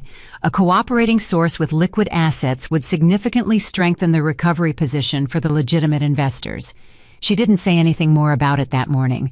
But that evening over the dinner that had become their ritual, Alexander ordering from his 15-year delivery relationship, the two of them at the kitchen table talking through what the day had produced, she raised it. "There's a foundation," she said. "Educational nonprofit, $250,000 in Daniel's fund. That's real damage to real people who didn't do anything except trust the wrong manager." She looked at Alexander directly. "I want to make sure they're protected. When this moves, I want their recovery guaranteed." Alexander looked at her for a moment. "That's not your obligation," he said. "I know it's not my obligation," she said. "It's my choice." "Your name was on those documents fraudulently," he said. "You didn't create their exposure." "No," she said. "But I'm in a position to address it, and they're not. That's the only calculus that matters to me." She paused. "I'm not asking you to do it. I'll find another way if you think it's wrong." Alexander was quiet for a long moment. Then he said, "I don't think it's wrong. I think it's exactly right." He looked at his hands. "I'll have Nathan structure it as a recovery guarantee contingent on the fraud proceeding, so it only activates if the assets aren't sufficient." "Thank you," she said. He looked up. "You don't have to thank me for that." "I know," she said. "I'm thanking you anyway." On the 8th day after Christmas, Nathan called at 6:45 in the morning. His voice had a quality she had learned to recognize, the careful containment of someone who has important information and is managing how to deliver it. "We have a problem," he said. She was already sitting up. "Tell me." "Lawson moved the timeline," Nathan said. "He contacted Daniel last night. We have the communication. He's telling Daniel to accelerate. He wants the confrontation with Alexander to happen before New Year's Eve. That's 9 days earlier than we projected." She felt the shift in the room's temperature. "Why?" "We don't know yet," Nathan said. "It may be that he's picked up noise about the investigation somehow. It may be a strategic choice unrelated to us. Either way, we have at maximum 10 days before he makes his move." "Are we ready?" she said. "On the criminal fraud documentation, yes," Nathan said. "On the civil liability protection for your name, we're at 80%. There are 2 instruments we haven't fully countered." "What do you need to get to 100%? 3 days of intensive work and access to 2 financial records that require a subpoena we haven't received yet." "Can you get the subpoena faster?" "I've been trying," Nathan said. "The court is running on holiday schedule." She thought for a moment. What if we don't wait for those 2 instruments? What if we move at 80%? Then those 2 instruments remain active against your name for the period between when we move and when we resolve them, Nathan said. It's a window of exposure, brief, probably 72 hours, but real. How bad is the exposure? Manageable, Nathan said. Not ideal. What does Alexander think? I haven't called him yet. You were first. She registered that. First. Not as an afterthought, not as a secondary consultation first. She recognized what that meant about how Nathan had recalibrated his understanding of who was directing this situation. Call him now, she said. Get him on the same call. We make this decision together. 20 minutes later, the 3 of them were on a conference call. Nathan laid out the situation in the same terms he had given Olivia. Alexander listened without interrupting the focused listening of someone who processes information at speed. What's your recommendation, Nathan? Alexander said. I'd normally say wait for the subpoena, Nathan said. But Lawson accelerating changes the calculus. If he gets to you before we move, the narrative becomes his. He presents you with the evidence of Olivia's liability, and you're on the defensive. We lose the advantage of controlled disclosure. We move at 80%, Alexander said. Not a question. That's my recommendation, yes, Nathan said. Olivia, Alexander said. Agreed, she said. We move. The 72-hour window is a manageable risk. Lawson controlling the narrative is not. All right, Nathan said. Then we need to talk about how we do this. The plan took 3 hours to build and another 2 days to position. It was Nathan who identified the mechanism. Daniel had invited a group of his most significant investors to a New Year's Eve gathering, part celebration, part relationship management, the kind of event that business people hold when they want to project confidence and stability. The guest list included people from the financial community, 2 of the legitimate investors in the fund, and Nathan confirmed through the communication intercept Richard Lawson himself. Daniel was planning to use the evening to signal that his business was stable and his personal situation, meaning the divorce, had been handled cleanly. He was planning to present himself as a man who had moved through a difficult period and emerged focused and in control. He had invited 40 people to watch him perform that confidence. He had not considered that one of them might not be performing. I want to be there, Olivia said. Nathan looked at her. That was already the plan. I want to be there, and I want to walk in after he's already comfortable, she said. I want him to have had enough time to believe the evening is going exactly as he expected, and then I want to walk through that door. And Alexander, Nathan said. Alexander comes in behind me, she said. 2 minutes after, long enough that Daniel has time to process what my presence means before he understands the full picture. Nathan nodded slowly. That's good staging. It's not staging, she said. It's the truth arriving in the order it needs to. On December 30th, Nathan received the subpoenas. The final 2 instruments were confirmed and countered. They were at 100%. She slept 8 hours that night for the first time since Christmas Eve. New Year's Eve arrived with the particular quality of a day that knows it is the last of something. The city had a specific energy, the gathering momentum of endings, and the anticipation of beginnings. The collective held breath before midnight. Daniel's event was scheduled for 8 o'clock at a private club in Midtown that he had rented for the evening. Nathan had confirmed the guest list through sources he declined to specify in detail. Lawson was confirmed. The 2 fund investors were confirmed. Vanessa Cole was confirmed, listed on the event planning documents as the organizer. At 7:45. Olivia stood in the elevator of Alexander's building, and she looked at herself in the mirrored door, and she was aware for the first time in a very long time of recognizing the person looking back at her. She was wearing a deep navy dress, simple and precise. Her mother's pearl earrings. No other jewelry. She had not dressed for Daniel's benefit, or for Lawson's discomfort, or for the 40 guests who would be in that room. She had dressed for herself, for the version of herself that Margaret Bennett had spent 31 years protecting, and Alexander Whitmore had spent 18 months trying to reach. Ready, Samuel said beside her. It wasn't a question exactly. Yes, she said. The car moved through the New Year's Eve streets, cabs and couples, and the particular crowded optimism of the last night of a year, and she sat in the back and thought about the first time she had been in this car. Christmas Eve. Less than 10 days ago, though it felt like another life. She had gotten into this car not knowing where it was going or what it would mean operating entirely on the combined weight of her mother's handwriting on a note card and a face that looked like her own. She thought about the woman she had been at the table in Celestine, the woman who had signed 14 pages of her own erasure with a borrowed pen while 40 people watched. She thought about what her mother had written, "Staying yourself is the only victory that cannot be reversed." The car stopped. She went in. The room was exactly what she had expected.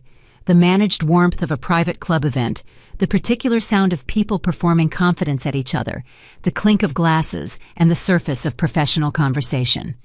40 people in their best clothes celebrating a year that was ending and a future that each of them believed they had figured out.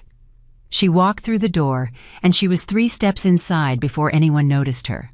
Then the noticing moved through the room like a current, not loud, not dramatic, but unmistakable.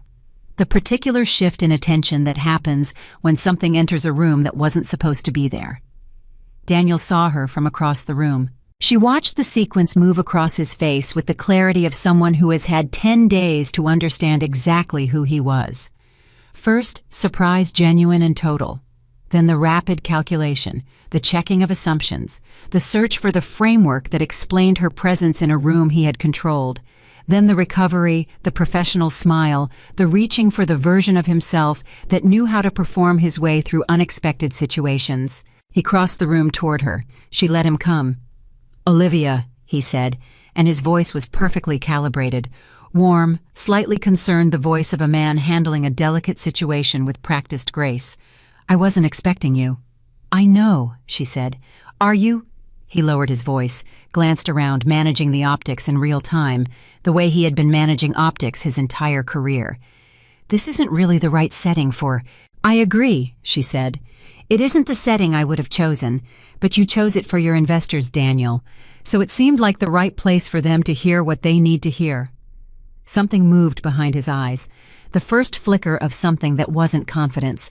"Olivia, you forged my signature," she said, not loud, completely steady. 14 times over 4 years, you used my identity as a liability vehicle for a fund that you knew was failing. You planned a public divorce on Christmas Eve to create a witness record of my emotional state because you needed me to appear like the wronged party rather than the targeted one. She looked at him without heat, without trembling, without any of the things he had calculated she would have. "I have the documentation for all of it." The color left his face. "You should also know," she said, "that the federal identity fraud report was filed 8 days ago. The evidence package went to the DA's office this morning. Nathan Brooks is currently speaking with your 3 largest investors in a separate room of this building." She paused. "And there's someone here who wants to meet you." Behind her, the door opened. She heard it before she turned the particular quality of a room's attention, shifting the way sound changes when something significant enters. She had timed it precisely 2 minutes after her own entrance, long enough for the conversation with Daniel to reach this exact moment. Alexander Whitmore walked through the door. She did not need to watch Daniel's face to know what was happening on it. She heard it, the sound of 40 people processing Alexander's presence, the particular silence that spread through the room like a drop of ink in water. Alexander Whitmore was not the most famous man in America, but he was the kind of man that people in rooms like this one recognized on sight in the way that people who live in a specific world recognize its landmarks. Daniel recognized him. She watched it happen, the final complete unraveling of the framework Daniel had been operating inside. The model he had been running, the one in which Olivia Bennett was an ordinary woman, a powerless ex-wife, a designated fall position, that model could not accommodate Alexander Whitmore walking through the door. It simply couldn't hold. "Daniel Carter," Alexander said, and his voice carried across the room with the effortless authority of a man who has never needed volume to command attention. "I believe we need to have a conversation." Daniel said nothing. He had gone pale in the particular way of someone whose blood has redirected to the center of their body in preparation for something that the body understands before the mind does. From the far side of the room, Richard Lawson had stopped moving. He had been standing near the bar with a drink in his hand and the contained satisfaction of a man who believed the evening would proceed according to his plan. That satisfaction was gone. In its place was something that she could see from across the room, even without knowing his face. Well, the specific expression of a person watching something. They built something they were certain was structurally sound, beginning to come apart. He met her eyes. She held his gaze for exactly 3 seconds, long enough to communicate that she knew who he was, long enough to communicate that this was not a coincidence, long enough to communicate that everything he had planned for 12 years, the patience, the orchestration, the careful selection of Daniel as a mechanism, the plan to use her as leverage against her father, had been seen and countered and was finished. Then she looked away, because he was not the person who mattered most in this room. Nathan emerged from a side door with 2 men she recognized from the documentation as legitimate fund investors. He led them toward Daniel with the calm, direct movement of someone who has handled difficult rooms before and knows that pace communicates authority. "Mr. Carter," Nathan said, reaching them. "I've taken the liberty of briefing Mr. Harmon and Mr. Ellison on the situation with the fund. They've asked to hear your explanation directly." One of the investors, Harmon, she thought the older of the 2, looked at Daniel with an expression that had moved past anger into something colder. "I've been in this fund for 3 years, Daniel," he said. 3 years, and you have been masking losses for 18 months of that. You want to explain to me personally how my name ends up on a performance report that doesn't match a single actual number." Daniel opened his mouth. Nothing came out. It was the first time in their 12 years together that Olivia had seen Daniel Carter at a loss for words. He had always had the answer, the redirect, the reframe, the practiced pivot to a version of reality that served him better. He had built his entire professional identity on the ability to make other people's doubt feel unreasonable. He had nothing.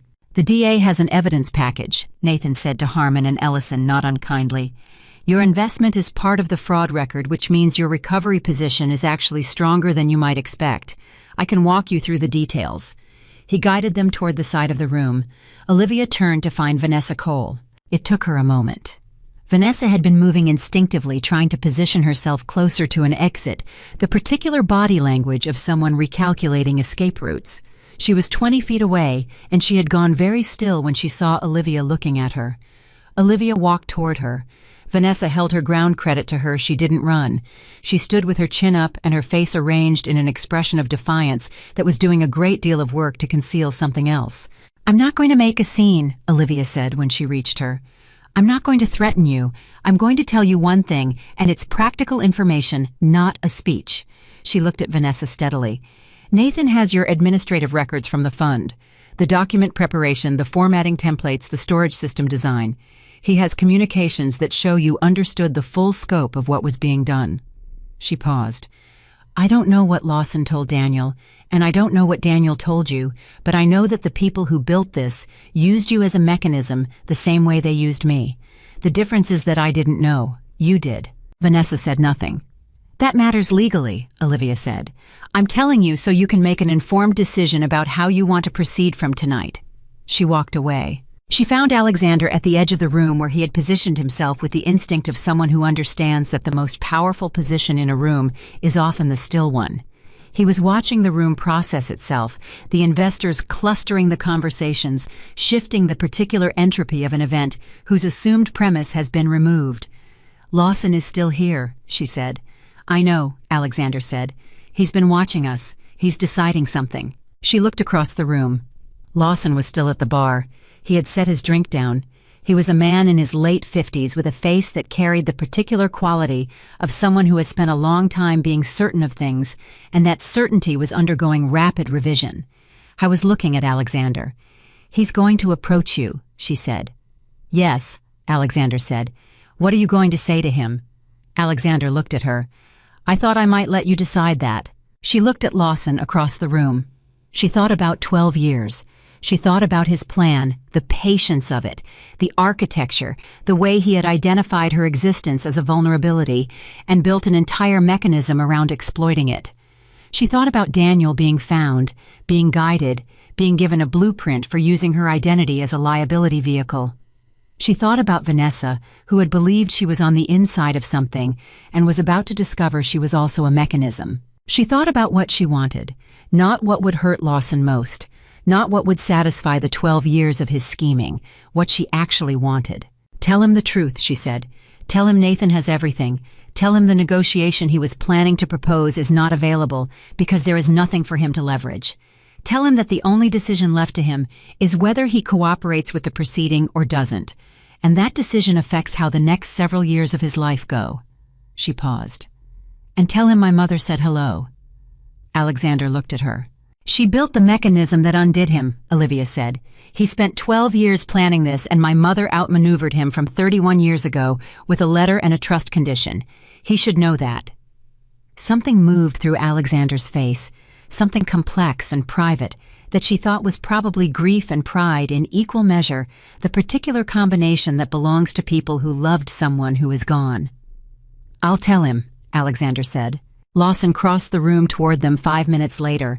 She watched the approach, the measured pace, the face arranged into something that was trying to retain its dignity, while the room it occupied had fundamentally changed. He stopped in front of Alexander, and he looked at Olivia once, a look that assessed, recalibrated, and conceded all at once, and then he looked at Alexander. "Alexander," he said. "Richard," Alexander said. The conversation that followed was brief and almost entirely without drama, which was its own kind of devastation. Nathan had been right the moment Lawson understood that the leverage didn't exist. The entire plan simply lost its architecture. There was nothing to negotiate. There was nothing to threaten. There was only the evidence Nathan held and the question of Lawson's next decision. He listened to Alexander. He said nothing for a long moment. Then he said, "She was always the variable I miscalculated." He meant Olivia. "Yes," Alexander said, "she was." Lawson walked toward the exit without speaking to anyone else. She watched him go. Daniel was standing near the center of the room with Nathan and the two investors, and he looked like a man who has been in a car crash and is still processing the sequence that led to the impact. Two other guests had detached from the general party and were speaking to him in the low-pointed tones of people who have questions that require immediate answers. He glanced at Olivia once across the room. She met his eyes. He looked away first. She thought about 12 years. She thought about the woman who had signed 14 pages at a Christmas dinner. She thought about the wrist grip, the borrowed pen, the yellow adhesive arrows. She thought about the version of herself that had walked into Celestine believing that a candlelit dinner might be a new beginning, and she felt something move through her chest that was not quite forgiveness and not quite anger, something that was more like completion. The closing of a door that had needed to be closed for a long time. She did not feel triumphant. She felt clear. There is a difference between those things that people who have never been through either sometimes confuse. Triumph is about what happens to the other person. Clarity is about what you finally understand about yourself. Olivia was not standing in this room watching Daniel Carter's evening collapse because she needed his suffering. She was standing here because she needed the truth to be in the same room as the people it affected. That was done. Nathan found her 20 minutes later. "DA's office has confirmed receipt of the full package," he said.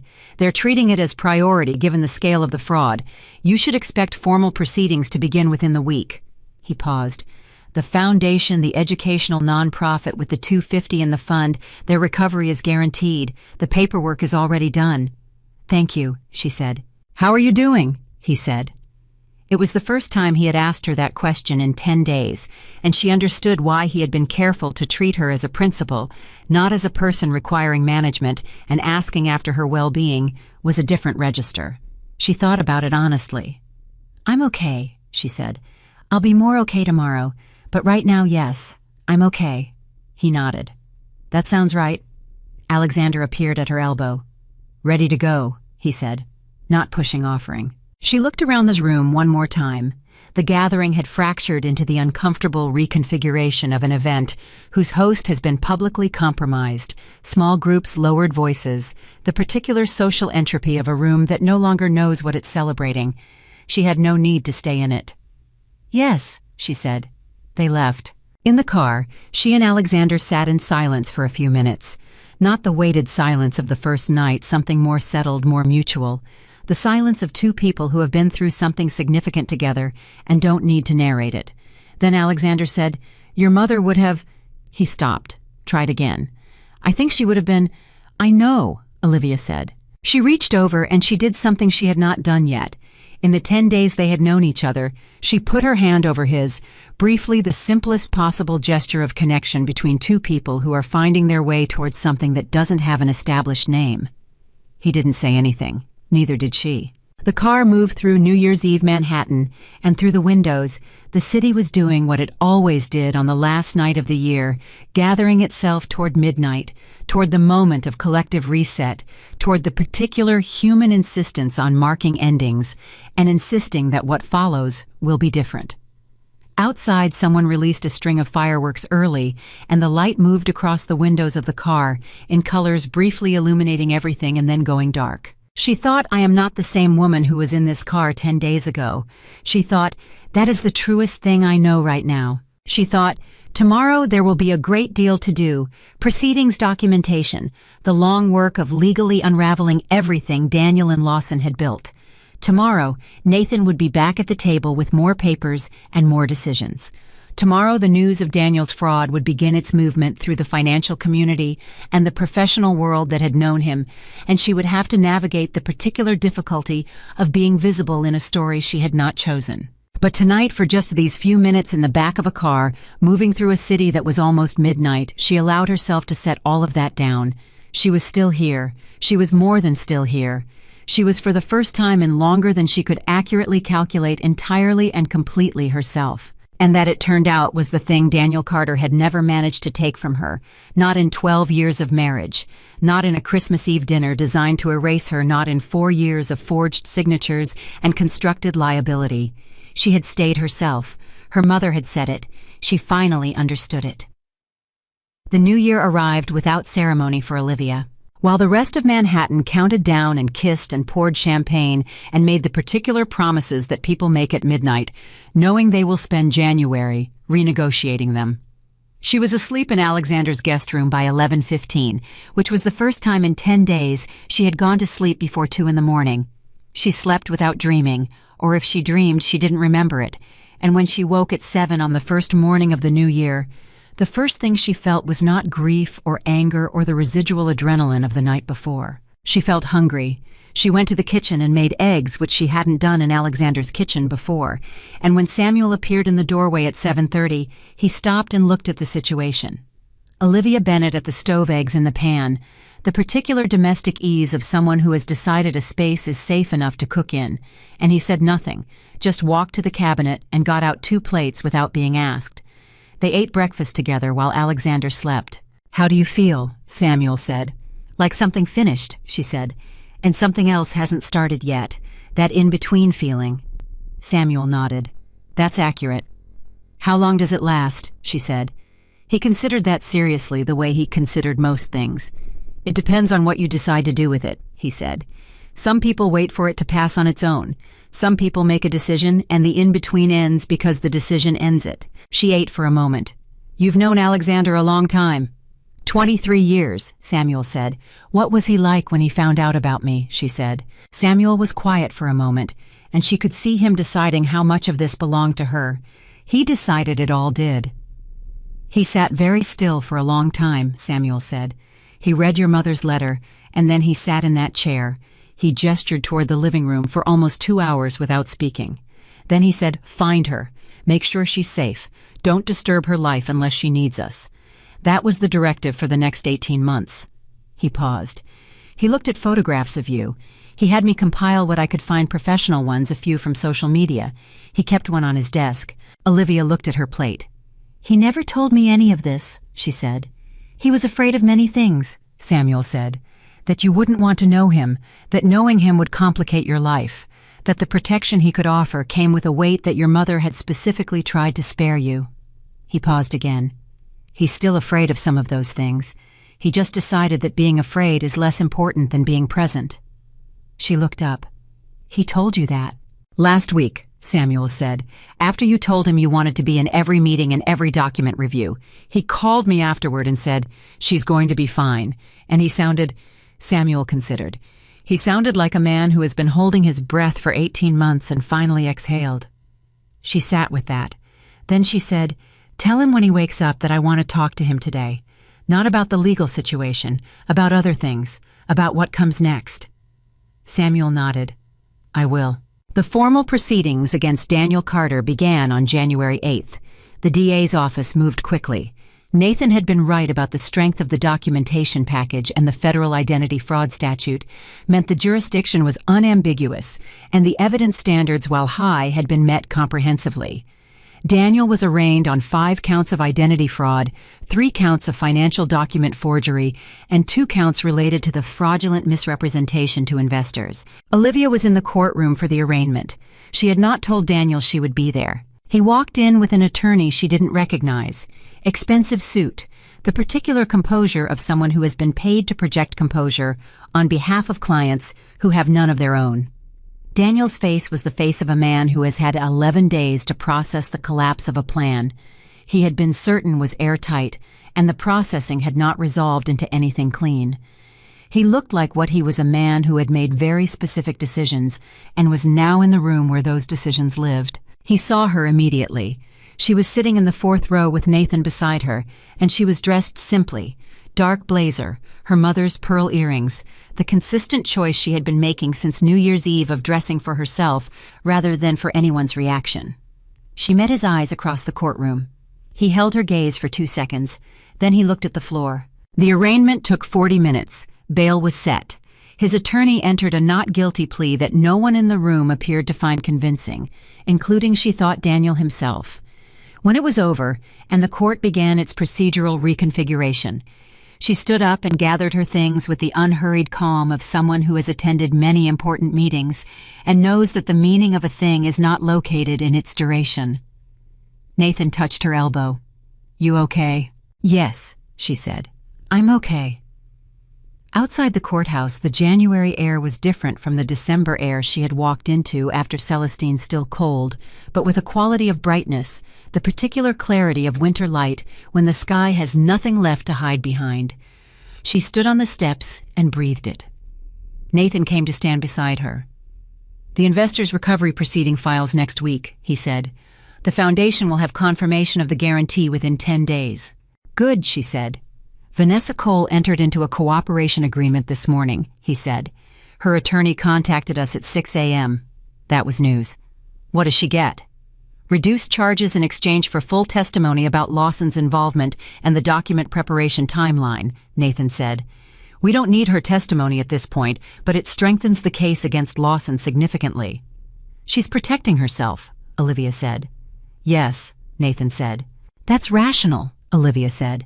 It was not generosity exactly. She had no warmth for Vanessa Cole and no desire to perform any. It was just observation. People in desperate positions made the rational choice when they could see it clearly. Vanessa had seen it clearly. "And Lawson," she said. "His attorney called yesterday," Nathan said. "He's exploring his options. Given what we have, his options are limited. I expect he'll negotiate a plea within the month. 12 years of patience and planning. An 18-month orchestration involving 3 people and 14 fraudulent instruments and a Christmas Eve dinner designed as theater. And Richard Lawson's options in the end were limited. My mother built something that undid 12 years of his planning. She said not to Nathan exactly, more to the air, to the January morning, to wherever Margaret Bennett existed now, in whatever form persistence takes. With a letter and a trust condition. She was extraordinary, Nathan said simply. "Yes," Olivia said. "She was." She went back to Alexander's apartment. He was in the kitchen when she arrived, the first time she had seen him cook anything, which he was doing with the uncertain dedication of someone who has decided to attempt a thing they are not practiced at. There was coffee already made, and there were ingredients she didn't fully recognize the purpose of arranged across the counter. "I'm making lunch," he said with the tone of a man issuing a statement of intent rather than a description of current success. "I can see that," she said. She set down her coat. She poured herself coffee. She looked at the arrangement of ingredients. "What are you making?" "Something your mother used to make," he said. "She described it to me once, 31 years ago, and I still remember it. Lemon chicken with whatever herbs she had available. She said it was her mother's recipe." He paused, not looking up from what he was doing. "I looked it up. I found something close." She stood very still. I was making her grandmother's lemon chicken from a 31-year-old memory of a conversation with a woman he had loved and lost in a kitchen on the first morning she had come home from watching her ex-husband arraigned for the crimes he had committed against her, and he was doing it imperfectly and with great concentration, and she understood that this was the most honest thing anyone had done for her in a very long time. She put her coffee mug down. She walked around this counter and she said, "Show me what you have," and she stood beside him, and they made it together, adjusting the recipe as they went arguing pleasantly about whether the herbs were right, and the chicken turned out imperfect but genuinely good, and they ate it at the kitchen table and talked about Margaret Bennett for 2 hours. She told him things about her mother that she had never told anyone. The small things, the way her mother hummed when she was concentrating the particular brand of tea she kept in a specific cabinet that she never changed for 30 years, the way she had of listening to a problem and then waiting exactly 24 hours before offering an opinion, as if she believed most problems deserved a day to breathe before being addressed. She told him about the 10-year-old Honda and about the hospital where her mother worked, and about the time when Olivia was 14 and had her first real heartbreak, and her mother had sat beside her on the bed and not said a single word for half an hour, just been present, just been there, and how that silence had been the most comforting thing anyone had ever offered her. Alexander listened to all of it. He didn't rush to respond. He didn't fill the pauses. He listened the way people listen when they understand that what they're being given is irreplaceable. When she finished, he said, "She sounds like the person I knew, and also so much more than the person I knew. Time makes people, doesn't it? The version I loved was just the beginning of her." "Yes," Olivia said. She kept becoming more herself as she got older. She just got more and more like herself. "Like you," he said. She looked at him. "More and more like yourself," he said. "I've watched you for 10 days, and every day there is more of you, not less. Most people under that kind of pressure get smaller. They contract. They become a reduced version of themselves trying to survive the weight." He paused. "You expanded." "I had good material to work with," she said. "Her letter." "No," he said. She described it. The material was already there. She looked at her plate. She thought about the woman who had sat at a restaurant table on Christmas Eve and signed her own diminishment with a borrowed pen. She thought about what it had felt like in that moment, the particular quality of that resignation, the sense of standing at the edge of something and deciding not to fight because she didn't know what fighting would look like or where she would find the resources for it. She hadn't known then what she was made of. She knew now. On January 15th, 2 weeks into the new year, Nathan called her into his office for a meeting that was different from the others. The legal mechanics were largely in motion: the proceedings against Daniel, the recovery structure for the investors, the cooperation agreement with Vanessa, the narrowing options for Lawson. What Nathan wanted to talk about now was her, specifically about the trust. "Your mother's estate," Nathan said, "in addition to the activation mechanism we've discussed, contains assets that are now fully transferred to your name. The trust has been formally discharged. I want to walk you through what you have." She sat down across from him. "All right." He walked her through it. The numbers were significant. Not absurd. Her mother had not been secretly wealthy in the way of the ultra-rich. But Margaret Bennett had been careful and consistent and had invested for 30 years with a discipline that had compounded into something substantial. There was the house she had grown up in, which she had assumed was being managed by an executor. There were investment accounts. There was a separate endowment, small but deliberate, that her mother had established for a specific purpose, supporting women in financial crisis who had been victims of identity-based fraud. Olivia sat with that last item for a long time. Her mother had established an endowment for women in financial crisis from identity fraud. Her mother, who had watched the world carefully for 31 years and understood exactly the kind of damage that could be done to a woman whose identity was made vulnerable, had created with the resources available to her a small mechanism for helping other women in that situation. "How long has this endowment existed?" Olivia said. Nathan checked. "She established it 9 years ago." 9 years ago, long before Daniel, long before any of this. Her mother had seen the shape of the danger from a distance, had seen it in the news, in the women she worked with at the hospital, in the structural vulnerability of women who were believed to be ordinary and therefore safe to exploit, and had done what Margaret Bennett always did with the things she saw clearly. She had built something. "I want to expand it," Olivia said. Nathan looked at her. The endowment, she said. I want to make it significantly larger. And I want to create a program not just financial structural, legal support, identity fraud recovery, financial literacy education, specifically for women in or leaving marriages where financial abuse occurred. She was thinking as she spoke, and she could hear her own voice taking on the quality it had in Nathan's office during the investigation, the focused, systematic quality of someone building a structure rather than describing one. There are women who went through exactly what I went through and had no Alexander Whitmore, no Nathan Brooks, no Samuel who happened to be in the right restaurant. They went through it alone, and they took the fall, and they rebuilt from nothing because there was nothing else available. She paused. I want there to be something else available. Nathan was quiet for a moment. That's a significant undertaking, he said. I know, she said. You'd need a board, a Structure 501c3 status operational leadership. I know, she said. Will you help me build it? He looked at her across the desk. Yes, he said. Absolutely yes. She went home to Alexander's apartment, which had stopped feeling like Alexander's apartment and started feeling like a place she was allowed to be, and she told Alexander that evening over dinner. He listened without interrupting. When she finished, he said, I want to be involved, not as a funder who writes a check and walks away. I want to be involved in the structure and the governance and the accountability. He paused. If you'll have me. I was going to ask you, she said. He looked at her with the expression she had stopped trying to name and started simply accepting the particular look of a man who has been given something he did not believe he would ever have and who handles it with the careful attention that irreplaceable things require. Then yes, he said, absolutely yes. On February 3rd, 5 weeks after Christmas Eve, the organization was formally incorporated. They named it the Bennett Foundation, which was Olivia's decision and which, when she told Alexander, made him look away briefly toward the window, in the way that people look away when they are managing an emotion they want to handle privately. It was her mother's name, her mother's endowment as the seed. Her mother's vision expanded and professionalized and given the structure it had always deserved, but lacked the resources to fully realize. The first board meeting was held in Alexander's conference room. Nathan led the legal and organizational structure presentation.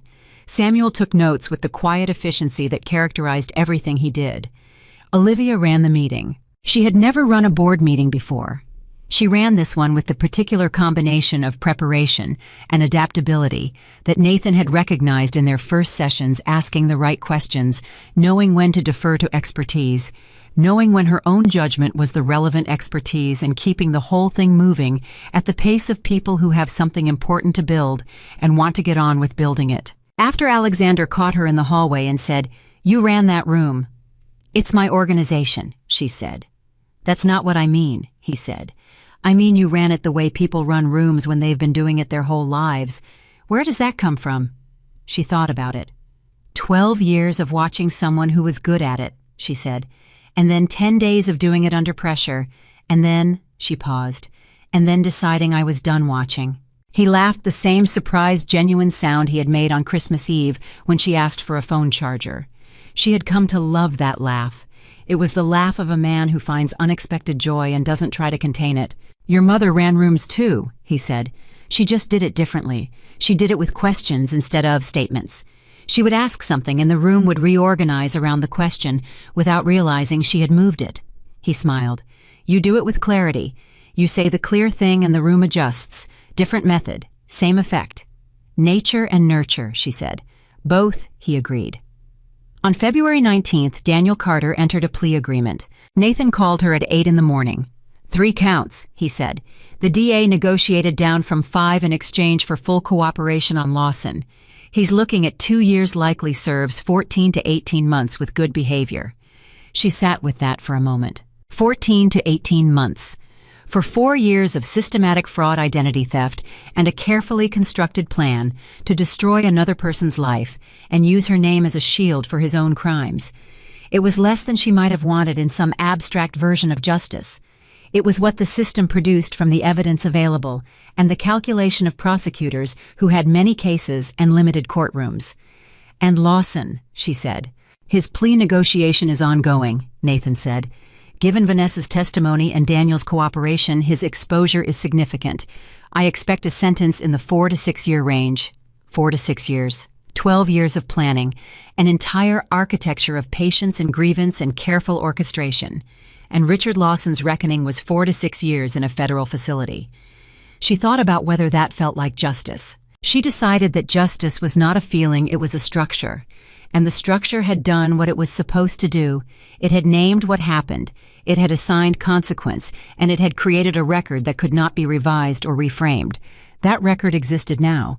Her mother's name was in that record. The Bennett Foundation was in that record. What Daniel and Lawson had attempted was in that record, and what they had received in return was in that record. That was what justice looked like. Not satisfaction, not symmetry, a record. "Thank you, Nathan," she said. "Olivia," he said before she could hang up, "I want to say something." "Go ahead," she said. I was quiet for a moment, in the way that he was quiet when he was finding the right words, rather than the expedient ones. "I've done this work for 12 years, he said. "Financial fraud, identity theft, the specific category of harm that happens when someone uses another person's name and trust as a tool. I've worked with a lot of people in your position, people who had more resources than you started with, people who had been doing this longer." He paused. "I've never seen anyone move through it the way you did. I want you to know that." She was quiet for a moment. "I had good people around me," she said. "You built good people around you," he corrected. "In 10 days, from a standing start on a Christmas Eve sidewalk." He paused again. "You should know that. It's yours." She thanked him. She sat alone for a few minutes after the call. She was thinking about a sentence from her mother's letter, the one she had read 3 times that first night and had carried with her since, like a stone in her pocket, something solid to reach for when the ground shifted. Staying yourself is the only victory that cannot be reversed. She understood it differently now than she had on Christmas Eve. Then she had understood it as comfort, as the thing a loving mother says to reassure a daughter who is losing something. Now she understood it as precision. Her mother had not been comforting her. Her mother had been describing a strategy. The thing that could not be taken from her was the thing she had not surrendered. Not in 12 years of a marriage that slowly diminished her. Not on Christmas Eve. Not in the weeks that followed. Not in any of it. She had stayed herself. And that self, it turned out, was formidable. On March 12th, 11 weeks after Christmas Eve, the Bennett Foundation held its first intake session for women in financial crisis related to identity-based fraud in marriage. 12 women came. Some had learned about the foundation through Nathan's legal network. Some had heard through organizations that worked with financial abuse survivors. Some had found it through word of mouth, which was the form of outreach Olivia trusted most. She was in the room for all 12 intake conversations, not as the face of the foundation or as someone performing empathy for an audience. She was in the room because she needed to understand what these women needed from a source that was not abstracted through reports or organizational layers. She sat across from 12 women who had been where she had been, not identically, not with the same specific architecture of betrayal, but in the same essential place, the place of having been used, of having had their name weaponized, of having discovered that the person they trusted most had been treating them as a mechanism rather than a person. She listened. She asked good questions. She did not tell any of them her own story. This was not their job to carry, they had enough to carry. But it informed everything she heard and everything she asked. The 12th woman of the day was 53 years old. She had been married for 22 years. She had discovered 6 months ago that her husband had taken out 4 loans in her name during the last year of their marriage.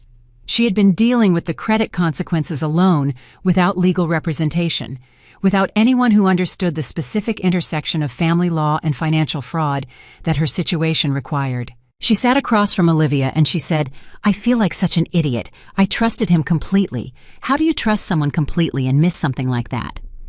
Olivia looked at her. She thought about Samuel's words on Christmas morning. "He didn't exploit your ignorance. He exploited your loyalty. Those are different things." "You're not an idiot," Olivia said. "You're someone who trusted a person who was not trustworthy. That's not a character flaw. That's a betrayal. The difference between those two things matters more than I can tell you in a single conversation, but we're going to spend as long as it takes making sure you understand it." She paused. "And we're going to fix the credit situation. Not partially, completely. That's what we do here." The woman looked at her for a long moment. Then she said, Why are you doing this? This kind of work? Olivia thought about how to answer that. Because someone built a safety net for me before I knew I needed it, she said. And the least I can do with what I landed in is make sure the net is bigger for the next person. The woman nodded slowly. Thank you, she said. Don't thank me yet, Olivia said. Thank me when the credit is fixed and you're standing on the other side of it. She smiled. That's when it counts. In late March, Alexander asked her a question. They were at dinner at a restaurant this time. Not delivery, the first time she had been in a restaurant since Celestine, which she had chosen deliberately because she understood that avoiding restaurants was its own kind of surrender. They were at a quiet Italian place in the West Village that Alexander had been going to for 15 years, and the owner had greeted him by name and had greeted Olivia with the particular warmth reserved for people who arrive with someone trusted. Alexander said, I want to ask you something, and I want you to know that your answer, whatever it is, won't change anything between us. She looked at him. Ask. I have a formal role at the foundation that we haven't named, he said. On paper, I'm listed as a board member and primary funder, but that's a legal designation. It's not what I want. He paused, and she saw him choosing his next words with the particular care that he used when he was saying something that mattered. I want to be your father. In whatever way that means something to you. I know it's been 12 weeks. I know we're still building what that looks like. I'm not asking for a name or a title or anything that requires you to rewrite the story of your life so far. He met her eyes. I'm asking if there's a place for me in the story that comes next. She looked at him across the table. She thought about 31 years of his absence, not chosen, not malicious, but real. She thought about 18 months of his watchfulness. She thought about lemon chicken and her mother's letter and Christmas morning coffee and board meetings and his laugh and the photograph he had kept on his desk of a daughter he had only just learned he had. She thought about what it meant to be a person who had been alone in a specific way, the particular aloneness of someone who has no family behind them, no generational weight to lean into, no one who loved her before she had done anything to earn it, and who had in the space of 12 weeks found the beginning of what that might feel like. You're already in it, she said. You've been in it since Christmas Eve, whether either of us chose it. That's just true. She paused. But yes, I want you in it deliberately. I want you to show up for it the way you've been showing up for the last 12 weeks, and I want to learn what else that can look like. She looked at him steadily. I'm not going to call you Dad in the first year. Maybe not in the second. I don't know what the word will be. But I know that what I feel when I walk into that apartment and you're making something badly in the kitchen, and Samuel is pretending not to notice, I know what that is, and I don't want to live without it. Alexander looked at his hands for a moment. Then he looked up and said, That is more than I hoped for. Good, she said. Then we're starting from more than hoped for. That's a solid place. In early April one year, and a few months after all of it began, Olivia Bennett returned to Celestine, not because she needed to prove something. Not to reclaim the space or perform closure for anyone's benefit, including her own. She went because she had made a reservation for dinner with two people she wanted to share a good meal with, and Celestine was a restaurant she had always loved before Christmas Eve, and she had decided that Daniel Carter did not get to take a restaurant from her. Samuel was on her left. Alexander was across from her. They ordered from the same menu she had sat in front of on Christmas Eve, and when the wine arrived, Alexander raised his glass and looked at her and said, To Margaret. To Margaret, Samuel said. To Margaret, Olivia said. They drank. The same room, the same tables, the same candlelight. But nothing else was the same, and she sat inside that restaurant and felt the difference. Not as triumph. She was done with that word, done with the frame it required, but as something quieter and more permanent. She felt at home. At some point during dinner, a woman at a nearby table leaned over and touched Olivia's arm and said, I'm sorry to interrupt. Are you Olivia Bennett? From the Bennett Foundation. Olivia looked at her. Yes. My sister came to you in March, the woman said. The credit situation, she had been trying to fix it for 6 months alone, and your team fixed it in 3 weeks. Her eyes were bright in a way that had nothing to do with the candlelight. I just wanted to say thank you. She's okay. She's really okay. Olivia looked at her for a moment. Tell her she did it, Olivia said. She showed up. She did the work. We just knew where to push. The woman nodded and turned back to her table. Alexander was watching her. Samuel was watching her. She picked up her wineglass. She was 34 years old, and she had spent 12 years making herself smaller to fit inside a marriage that was being built around her destruction, and she had been pushed out into a December night with nothing but a signed divorce agreement and a dead phone, and she had walked into the rest of her life anyway, and the rest of her life had turned out to be this. A father who learned to make lemon chicken and kept her photograph on his desk for 18 months before she knew he existed. A foundation with her mother's name on it. 12 women in March and more, coming a city that she moved through with the particular confidence of someone who has been tested in the specific places that mattered and knows not hopes, knows what she is made of. She had lost a marriage. She had found everything else. The woman Daniel Carter had tried to erase was sitting in the restaurant where he had tried to erase her, and she was not thinking about him, and she was not thinking about Richard Lawson, and she was not thinking about yellow adhesive arrows or forged signatures or Christmas Eve humiliation. She was thinking about the foundation, about the woman whose sister had called her okay, about the 12 weeks it had taken to learn that the thing her mother had been protecting all along was not money, not inheritance, not even safety in its material form. It was her, just her. All along through the letter and the trust and the careful long-game protection, what Margaret Bennett had been guarding was not an asset or a name or a legal position.